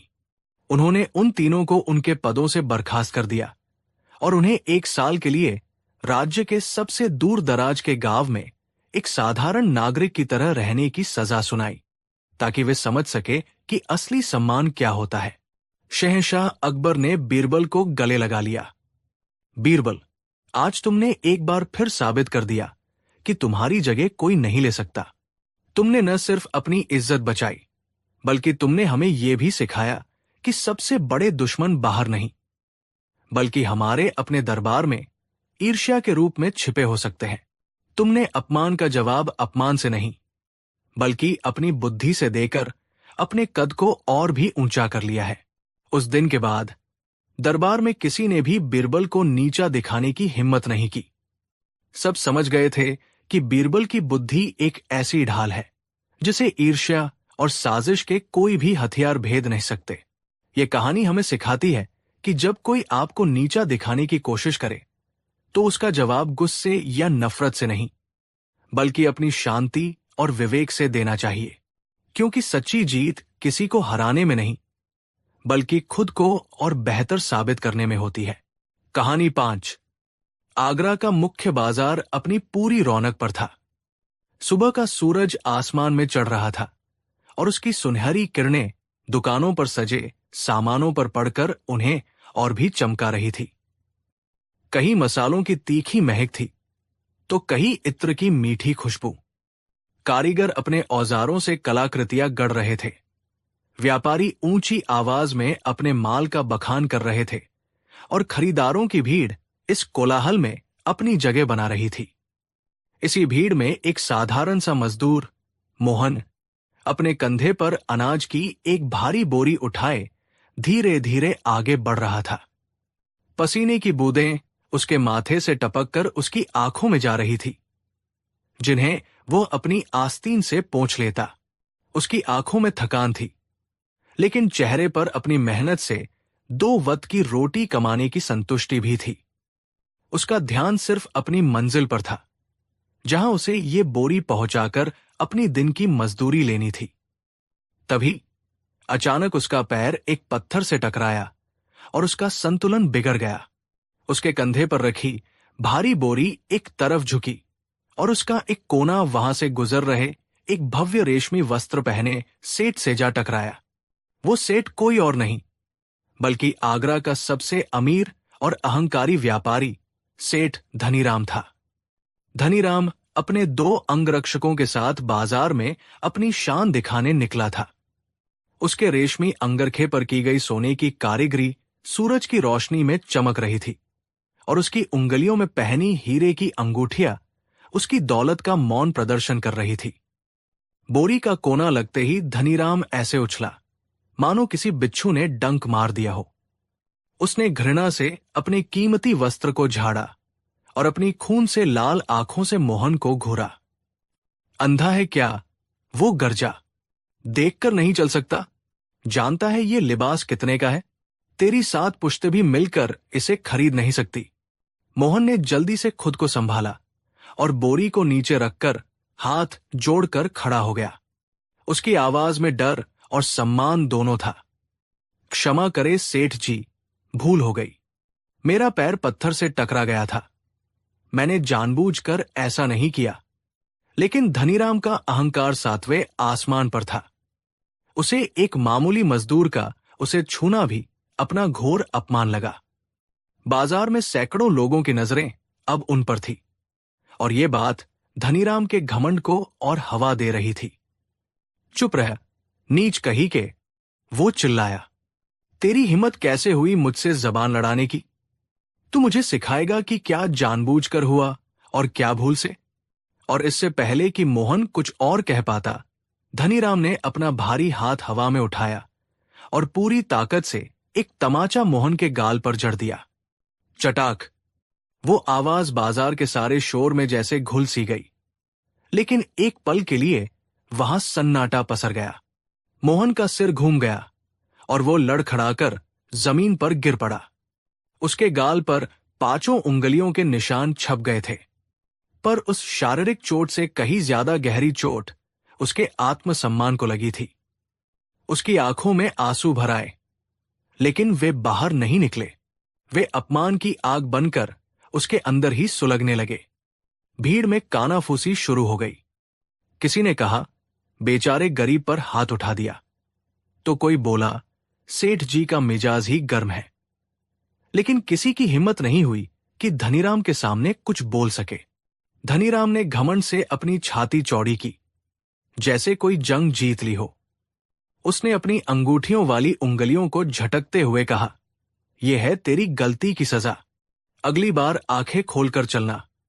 और अपने अंगरक्षकों के साथ ऐसे आगे बढ़ गया जैसे कुछ हुआ ही ना हो। मोहन वही जमीन पर बैठा रहा। उसका गाल जल रहा था, लेकिन उसका दिल अपमान से टूट चुका था। उसने उठकर अपनी बोरी उठाई, लेकिन अब उस बोरी का वजन उसे पहले से कई गुना ज्यादा लग रहा था। यह सिर्फ अनाज का वजन नहीं था, यह अपमान का वजन था, जिसे ढोना उसके लिए असहनीय हो रहा था। उसने फैसला किया, वो इस अपमान को सहेगा नहीं। वो न्याय मांगेगा। और हिंदुस्तान में न्याय का सबसे बड़ा दरबार था शहंशाह अकबर का दरबार। अगले दिन शहंशाह अकबर का दीवान आम खचाखच भरा हुआ था। साम्राज्य के कोने कोने से लोग अपनी फरियादें लेकर आए थे। अकबर अपने भव्य सिंहासन पर विराजमान थे और उनके नवरत्न अपनी अपनी जगहों पर बैठे थे। बीरबल हमेशा की तरह शहंशाह के दाहिनी ओर बैठे थे और उनकी आंखों में एक शांत चमक थी, जो हर समस्या के पार देखने की क्षमता रखती थी। एक एक करके फरियादी आ रहे थे और शहंशाह उनकी समस्याओं का समाधान कर रहे थे। तभी पहरेदारों ने एक साधारण फटे पुराने कपड़ों में लिपटे आदमी को दरबार में पेश किया। वो मोहन था। उसकी आंखों में अभी भी कल के अपमान की पीड़ा थी, लेकिन चेहरे पर न्याय पाने का दृढ़ संकल्प भी था। अकबर ने अपनी दयालु दृष्टि से उसे देखा और पूछा, क्या समस्या है तुम्हारी? निडर होकर कहो। इस दरबार में हर किसी को न्याय मिलता है। मोहन ने झुककर सलाम किया और कांपती हुई आवाज में बोला, जहांपनाह, मैं एक गरीब मजदूर हूं। कल जब मैं बाजार में अपनी मजदूरी करने जा रहा था, तो अनजाने में मुझसे एक भूल हो गई। मेरा अनाज का बोरा शहर के एक बड़े व्यापारी सेठ धनीराम से छू गया। दरबार में बैठे कुछ मंत्री जो धनीराम को जानते थे, वे एक दूसरे को देखने लगे। मोहन ने आगे कहा, मैंने उनसे हाथ जोड़कर माफी मांगी, जहांपनाह, लेकिन उन्होंने मेरी एक न सुनी और सैकड़ों लोगों के सामने मुझे एक जोरदार थप्पड़ मार दिया। अन्नदाता, मुझे शारीरिक चोट का दुख नहीं है, पर भरे बाजार में जो मेरा मान सम्मान मिट्टी में मिला है, उसकी पीड़ा मुझसे सही नहीं जा रही। मैं आपसे न्याय की भीख मांगने आया हूं। अकबर की भ्रिकुटी तन गई। उन्हें अपनी प्रजा के सम्मान की बहुत चिंता थी। उन्होंने तुरंत आदेश दिया, सेठ धनीराम को इसी वक्त दरबार में पेश किया जाए। कुछ ही देर में सिपाही धनीराम को लेकर दरबार में हाजिर हुए। धनीराम ने कीमती वस्त्र पहने थे और उसके चेहरे पर कोई शिकन नहीं थी। उसे लगा कि एक मामूली मजदूर की शिकायत से उसका कुछ नहीं बिगड़ेगा। अकबर ने कठोर स्वर में पूछा, धनीराम, क्या इस मजदूर का आरोप सत्य है? क्या तुमने इसे भरे बाजार में थप्पड़ मारा? धनीराम ने बड़ी बेशर्मी से सिर हिलाया। जी जहांपनाह, मैंने ही इसे मारा था। इसने मेरा कीमती लिबास अपनी गंदी बोरी से खराब कर दिया था और ऊपर से जबान चला रहा था। मैंने तो बस इसे इसकी औकात याद दिलाई। यह सुनकर अकबर का चेहरा क्रोध से लाल हो गया। औकात? इस दरबार में हर इंसान की औकात बराबर है। धनीराम, तुमने कानून अपने हाथ में लेने की जुर्रत कैसे की? धनीराम को अब खतरे का एहसास हुआ। वो तुरंत घुटनों के बल बैठ गया और गिड़गिड़ाने लगा। शहंशाह, मुझसे गलती हो गई। मैं आवेश में आ गया था। आप जो सजा देंगे मुझे मंजूर होगी। आप कहें तो मैं इस मजदूर को हर्जाने के तौर पर 10 सोने की मोहरें दे देता हूं। दरबार में बैठे कई मंत्री इस प्रस्ताव से सहमत दिखे। उन्हें लगा कि एक थप्पड़ के लिए 10 सोने की मोहरें बहुत ज्यादा थी। एक थप्पड़ की और कीमत ही क्या हो सकती है? लेकिन अकबर संतुष्ट नहीं थे। उन्हें यह न्याय बहुत सतही लग रहा था। उन्होंने अपनी उलझन भरी नजरों से अपने सबसे भरोसेमंद सलाहकार बीरबल की ओर देखा। बीरबल, तुम्हारी क्या राय है? क्या 10 सोने की मोहरें इस अपमान की सही कीमत है? सारा दरबार अब बीरबल की ओर देख रहा था। बीरबल अपनी जगह से उठे। उन्होंने शहंशाह को सलाम किया और फिर मोहन और धनीराम को गौर से देखा। उनकी आंखों में एक अजीब सी चमक थी। उन्होंने शांत लेकिन दृढ़ आवाज में कहा, जहांपनाह, न्याय सिर्फ हर्जाना देने का नाम नहीं है। न्याय का अर्थ है पीड़ित को यह महसूस कराना कि उसके साथ जो हुआ वो गलत था, और अपराधी को यह महसूस कराना कि उसने जो किया उसकी असली कीमत क्या है। बीरबल ने आगे कहा, एक थप्पड़ की कीमत सिर्फ 10 मोहरें नहीं हो सकती। अन्नदाता, थप्पड़ मारने वाले हाथ और थप्पड़ खाने वाले गाल के हिसाब से कीमत बदल जाती है। एक पिता का थप्पड़ आशीर्वाद होता है, एक दोस्त का थप्पड़ मजाक होता है, लेकिन एक अमीर का एक गरीब के आत्मसम्मान पर मारा गया थप्पड़ एक अपराध होता है। इसकी कीमत इतनी साधारण नहीं हो सकती। दरबार में सन्नाटा छा गया। बीरबल की बातों ने सबको सोचने पर मजबूर कर दिया था। अकबर ने उत्सुकता से पूछा, तो फिर सही कीमत क्या है? बीरबल, तुम ही बताओ। बीरबल ने एक पल सोचा और फिर मुस्कुराए। जहांपनाह, इस थप्पड़ की सही कीमत तय करने के लिए मुझे थोड़ा समय और एक खास इंतजाम की जरूरत होगी। क्या आप मुझे कल तक का समय देंगे? फैसला कल होगा, और दरबार में नहीं, बल्कि उसी बाजार में होगा जहां यह अपमान हुआ था। अकबर बीरबल की योजना समझ नहीं पाए, लेकिन उन्हें बीरबल की बुद्धिमानी पर पूरा भरोसा था। उन्होंने सहमति में सिर हिला दिया।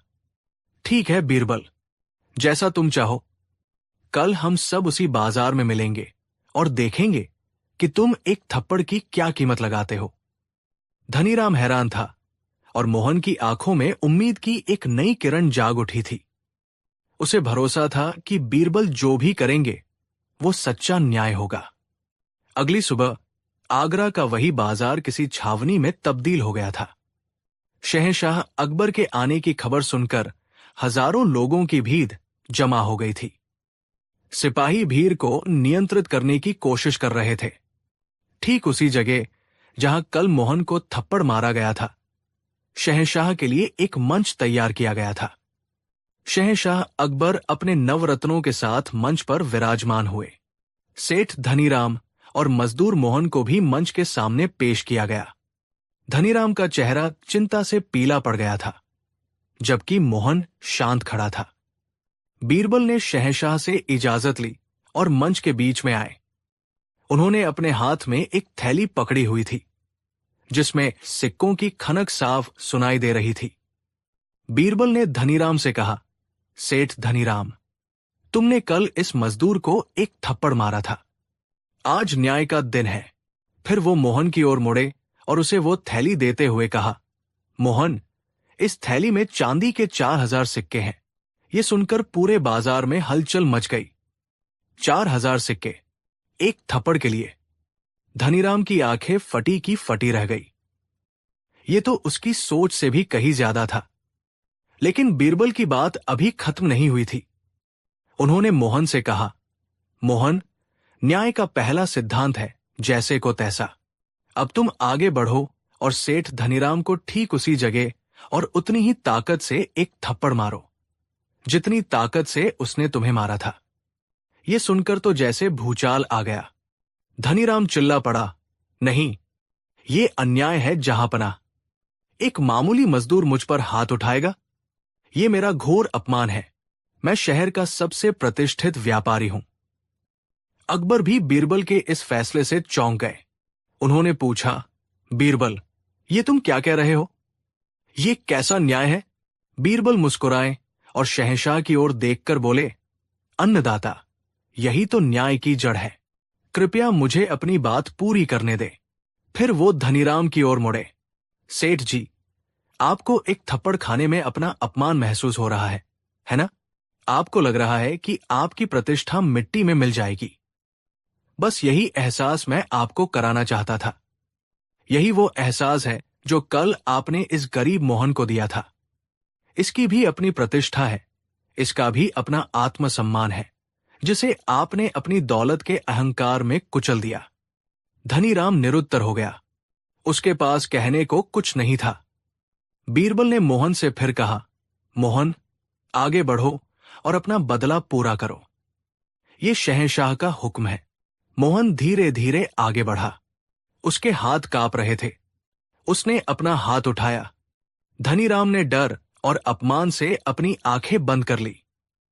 पूरा बाजार सांस रोके देख रहा था। लेकिन मोहन ने थप्पड़ नहीं मारा। उसने अपना हाथ नीचे कर लिया और बीरबल से कहा, मंत्री जी, मैं इस आदमी को मार नहीं सकता। मेरे मां बाप ने सिखाया है कि बदला लेना कमजोरों का काम है और मैं कमजोर नहीं हूं। अगर मैंने भी इसे थप्पड़ मार दिया तो मुझमें और इसमें क्या फर्क रह जाएगा? मोहन की ये बात सुनकर शहंशाह अकबर की आंखों में उसके लिए सम्मान बढ़ गया। बीरबल के चेहरे पर एक गहरी संतुष्टि की मुस्कान थी। उन्हें पता था कि मोहन ऐसा ही करेगा। बीरबल ने ताली बजाई। शाबाश मोहन, तुमने आज साबित कर दिया कि असली अमीरी धन दौलत की नहीं, बल्कि चरित्र और संस्कारों की होती है। अब बीरबल न्याय के अंतिम चरण पर आए। उन्होंने उस थैली को अपने हाथ में लिया और धनीराम के सामने खड़े हो गए। सेठ धनीराम, बीरबल ने गंभीर स्वर में कहा, अब सुनो एक थप्पड़ की असली कीमत। ये कीमत 4,000 चांदी के सिक्के हैं जो तुम्हें मोहन को देने होंगे। धनीराम ने विरोध करना चाहा, लेकिन मंत्री जी, ये बहुत ज्यादा है। एक थप्पड़ के लिए इतना। बीरबल ने उसकी बात काट दी। चुप रहो सेठ, और सुनो कि ये कीमत क्यों और कैसे तय हुई है, ताकि भविष्य में कोई भी अमीर किसी गरीब पर हाथ उठाने से पहले 1000 बार सोचे। बीरबल ने अपना हिसाब समझाना शुरू किया और पूरा बाजार ध्यान से सुन रहा था। पहला 1000 सिक्का शारीरिक पीड़ा के लिए। बीरबल ने कहा, तुमने उसे मारा, उसे दर्द हुआ। हालांकि ये दर्द कुछ समय में चला जाएगा, लेकिन किसी को शारीरिक कष्ट पहुंचाने का अधिकार तुम्हें किसी ने नहीं दिया। इसलिए 1000 सिक्के उस दर्द के हर जाने के तौर पर। दूसरा 1000 सिक्का सार्वजनिक अपमान के लिए। बीरबल की आवाज और गंभीर हो गई। यह सबसे बड़ा अपराध था। धनीराम, तुमने उसे अकेले में नहीं, बल्कि सैकड़ों लोगों के सामने अपमानित किया। तुमने उसकी इज्जत को सरेआम नीलाम किया। एक इंसान के लिए उसके सम्मान से बढ़कर कुछ नहीं होता। ये 1000 सिक्के उसके टूटे हुए आत्मसम्मान को फिर से जोड़ने के लिए है। तीसरा 1000 सिक्का शक्ति के दुरुपयोग के लिए। बीरबल ने अपनी उंगली धनीराम की ओर उठाते हुए कहा, तुम अमीर हो, शक्तिशाली हो। तुमने अपनी इस ताकत का इस्तेमाल एक कमजोर को दबाने के लिए किया। ये एक बहुत खतरनाक मिसाल है। अगर तुम्हें सजा न मिली तो राज्य के हर अमीर को यह लगेगा कि वो किसी भी गरीब का अपमान कर सकता है। ये 1000 सिक्के इस बात की सजा है कि तुमने अपनी सामाजिक हैसियत का गलत इस्तेमाल किया और समाज में एक बुरा उदाहरण पेश किया। बाजार में खड़ी भीड़ बीरबल के विश्लेषण को सुनकर हैरान थी। उन्होंने न्याय को इस तरह से पहले कभी नहीं देखा था। अब बीरबल ने अपनी बात पूरी की और आखिरी 1000 सिक्का शहंशाह के कीमती वत को बर्बाद करने के लिए। यह सुनकर अकबर भी मुस्कुरा दिए। बीरबल ने कहा, तुम्हारे अहंकार और मूर्खता की वजह से आज हिंदुस्तान के शहंशाह, उनके पूरे दरबार और इस बाजार के हजारों लोगों का कीमती समय बर्बाद हुआ है। यह समय राज्य के दूसरे जरूरी कामों में लग सकता था। इसलिए ये आखिरी 1000 सिक्का उस बर्बाद हुए समय की कीमत है। कुल हुए 4000 चांदी के सिक्के। अब बिना किसी बहस के ये रकम मोहन को सौंप दो। बीरबल ने अपना फैसला सुनाया। धनीराम का सिर शर्म से झुक गया था। उसे अपनी गलती का एहसास हो चुका था। उसने कांपते हाथों से अपने मुनीम को इशारा किया। तुरंत 4000 चांदी के सिक्कों की व्यवस्था की गई और वह थैली मोहन को सौंप दी गई। मोहन ने थैली ली, लेकिन उसमें से केवल एक सिक्का निकाला और बाकी थैली बीरबल को लौटाते हुए कहा, मंत्री जी, मुझे बस मेरे न्याय की कीमत चाहिए थी, दौलत की नहीं। ये एक सिक्का मैं अपनी मेहनत के प्रतीक के रूप में रखूंगा। बाकी की ये रकम आप राजकोष में जमा कर दें या किसी जरूरतमंद की मदद में लगा दें। मोहन की इस महानता ने सबका दिल जीत लिया। शहंशाह अकबर अपने सिंहासन से उठे और मोहन के कंधे पर हाथ रखकर बोले, आज तुमने साबित कर दिया मोहन कि इंसान अपने कर्मों से बड़ा होता है, कपड़ों या दौलत से नहीं। आज से तुम शाही बात के मुख्य माली नियुक्त किए जाते हो। तुम्हारी ईमानदारी और स्वाभिमान ही तुम्हारी सबसे बड़ी दौलत है। उन्होंने बीरबल की ओर देखकर कहा, शाबाश बीरबल, तुमने एक बार फिर साबित कर दिया कि न्याय की तराजू पर दौलत या ताकत नहीं, बल्कि इंसानियत का वजन तौला जाना चाहिए। तुमने एक थप्पड़ की कीमत नहीं, बल्कि एक इंसान के सम्मान की कीमत तय की है। उस दिन के बाद आगरा में किसी अमीर ने किसी गरीब पर हाथ उठाने की हिम्मत नहीं की, क्योंकि सबको पता चल गया था कि अकबर के राज में, बीरबल के न्याय में एक थप्पड़ की कीमत बहुत भारी हो सकती है। यह कहानी हमें याद दिलाती है कि चोट का घाव तो भर जाता है, लेकिन अपमान का घाव केवल न्याय के मरहम से ही भरता है। और सच्चा न्याय वही है जो कमजोर को ताकत और अहंकारी को सबक दे। कहानी 6। उस दिन दीवान-ए-ताश में एक अलग ही रौनक थी। फारस के शाह के सबसे खास राजदूत मिर्जा जरदौन अपने लावलश्कर के साथ शहंशाह अकबर के सामने पेश हुए थे। जरदौन न केवल एक कुशल राजनीतिज्ञ था, बल्कि उसे अपनी और अपने देश की कला और विज्ञान पर बहुत घमंड भी था। उसका कद लंबा, दाढ़ी करीने से तराशी हुई और आंखों में बुद्धिमानी के साथ साथ एक सूक्ष्म अहंकार की चमक भी थी। उसने झुककर शहंशाह को सलाम किया और फारस के शाह का दोस्ती भरा खत पेश किया। अकबर ने गर्मजोशी से उसका स्वागत किया। रिवाज के अनुसार जरदौन ने अपने साथ लाए कीमती तोहफे पेश किए। फारस के बेहतरीन कालीन, जिनकी कारीगरी देखकर आंखें चौंधिया जाती थी। दमिश्क की तलवारें, जिनकी धार पानी को भी काट दे, और सोने के बर्तनों में भरे बेशकीमती मोती और जवाहरात। अकबर तोहफों से प्रसन्न हुए। उन्होंने कहा, राजदूत जरदौन, आपके शाह ने ये कीमती तोहफे भेजकर हमारी दोस्ती को और भी मजबूत कर दिया है। हमें यकीन है कि हिंदुस्तान और फारस की ये दोस्ती सदियों तक कायम रहेगी। जरदौन ने एक रहस्यमयी मुस्कान के साथ सिर झुकाया। जहांपनाह, ये तो कुछ भी नहीं। मेरे शाह का मानना है कि असली दौलत सोना चांदी नहीं, बल्कि हुनर और ज्ञान होता है, और हमारे मुल्क के कारीगरों का हुनर आज दुनिया में बेजोड़ है। वे ऐसी चीजें बना सकते हैं जिनमें जान न होते हुए भी वे जिंदा होने का भ्रम पैदा कर दें। दरबार में बैठे सभी मंत्री और दरबारी उसकी बात ध्यान से सुन रहे थे। बीरबल, जो अकबर के पास ही बैठे थे, जरदौन की आंखों में छिपे अहंकार को पढ़ चुके थे। वो समझ गए थे कि ये सिर्फ तारीफ नहीं, बल्कि किसी आने वाली चुनौती की भूमिका है। जरदौन ने अपने सेवकों को इशारा किया।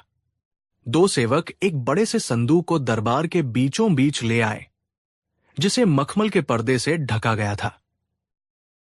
जरदौन ने अपनी आवाज में एक नाटकीयता लाते हुए कहा, आलमपना, मैं आपके सम्मान में और आपके दरबार के ज्ञानियों की परीक्षा के लिए अपने साथ फारस की कला का एक नायाब नमूना लाया हूं।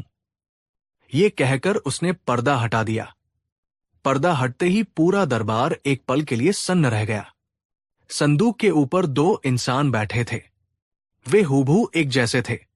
एक ही कद, एक ही चेहरा, एक जैसी पोशाक और एक जैसे ही हाव भाव। दोनों पद्मासन की मुद्रा में आंखें बंद करके ऐसे बैठे थे जैसे गहरे ध्यान में लीन हो। उनकी त्वचा का रंग, उनके बालों की लटें, यहां तक कि उनके नाखूनों की चमक भी एक समान थी। उन्हें देखकर कोई कह ही नहीं सकता था कि उनमें कोई अंतर है। दरबार में कानाफूसी शुरू हो गई। ये जुड़वा है क्या? एक ने कहा। नहीं, ये तो किसी मूर्ति की तरह लग रहे हैं, दूसरे ने कहा। जरदौन ने इस सनसनी का पूरा मजा लेते हुए अपनी चुनौती पेश की। जहांपनाह, वो बोला, आपके सामने बैठे इन 2 लोगों में से एक जिंदा इंसान है जो ध्यान की कला में पारंगत है, और दूसरा मोम का एक पुतला है जिसे हमारे कारीगरों ने महीनों की मेहनत से बनाया है। ये पुतला इतना सजीव है कि इसे देखकर बड़े बड़े धोखे खा जाते हैं। अब दरबार में सन्नाटा पसर गया। जरदौन ने अपनी चुनौती की शर्तें रखीं। मेरी चुनौती यह है कि आपके दरबारी बिना इन दोनों को छुए और बिना इनसे कोई सवाल किए ये पहचान कर दिखाएं कि इनमें से कौन जिंदा है और कौन बेजान पुतला है। अगर आपका दरबार ये पहेली सुलझा लेता है तो मैं मान जाऊंगा कि हिंदुस्तान का ज्ञान फारस से बढ़कर है, और अगर नहीं तो आपको मानना होगा कि कला और हुनर में फारस का कोई मुकाबला नहीं। ये एक सीधा सीधा मुगल साम्राज्य के सम्मान पर प्रहार था। अकबर का चेहरा गंभीर हो गया।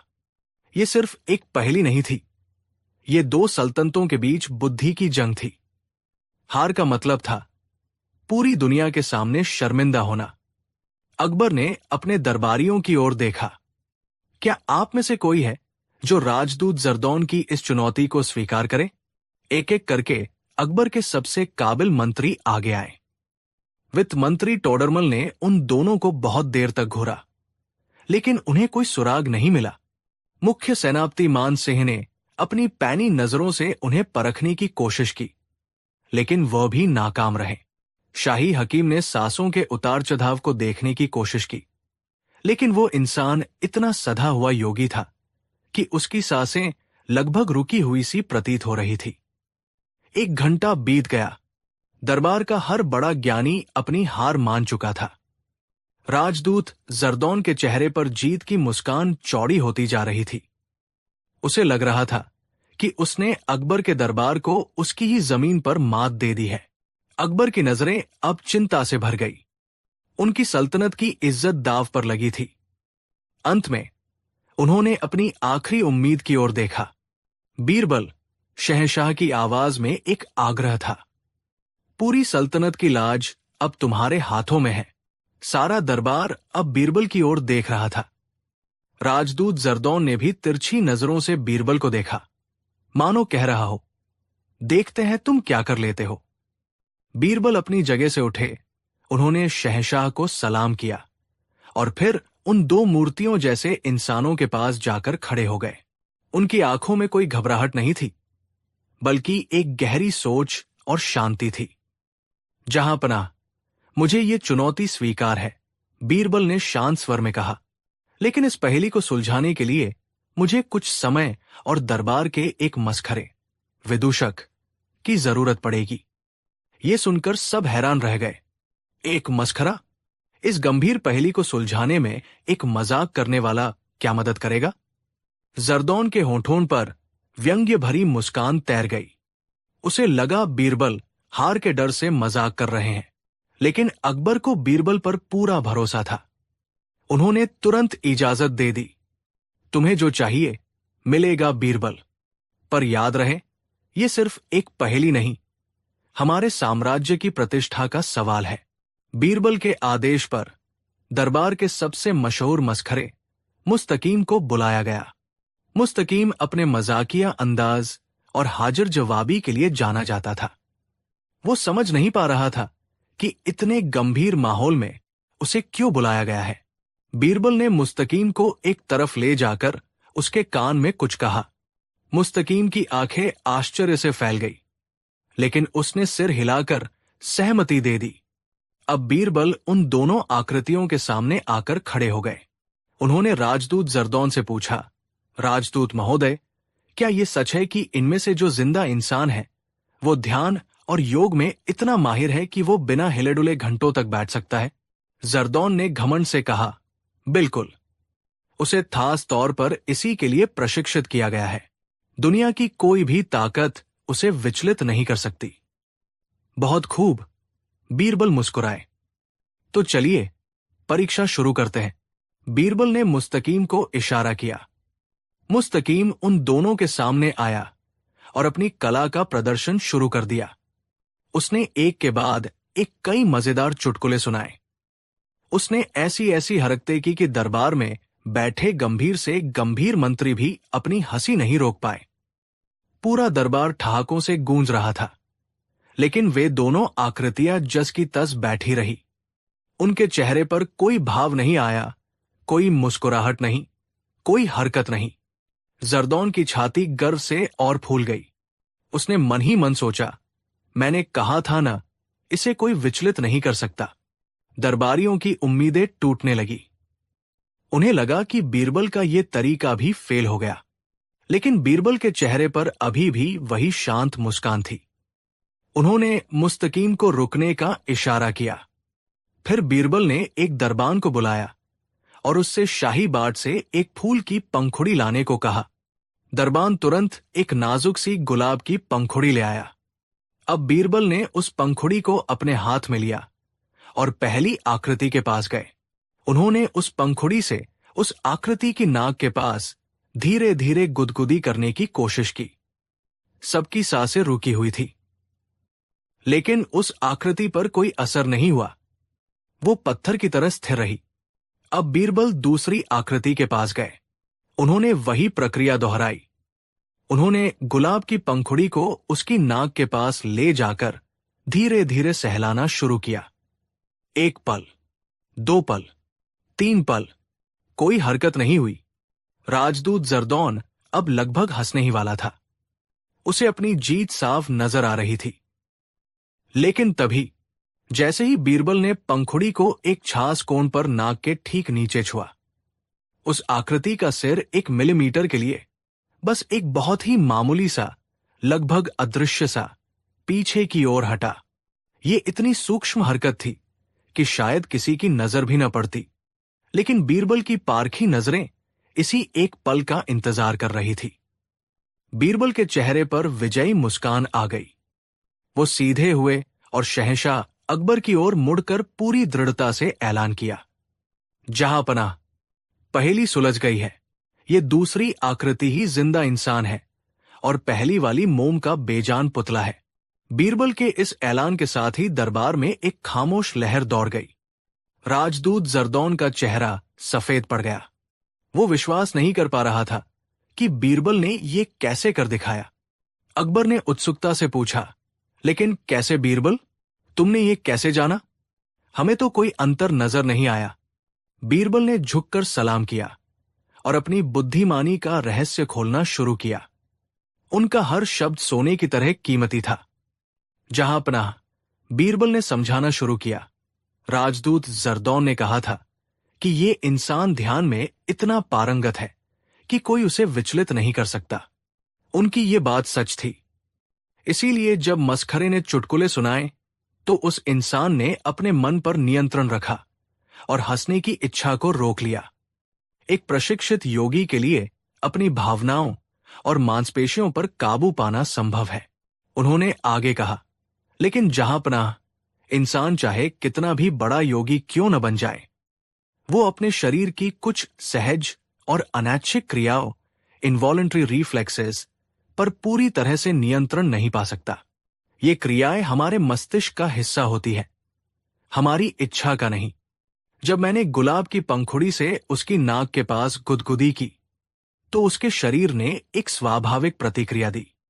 छींक आने या खुजली होने का एहसास एक ऐसी ही अनैच्छिक क्रिया है।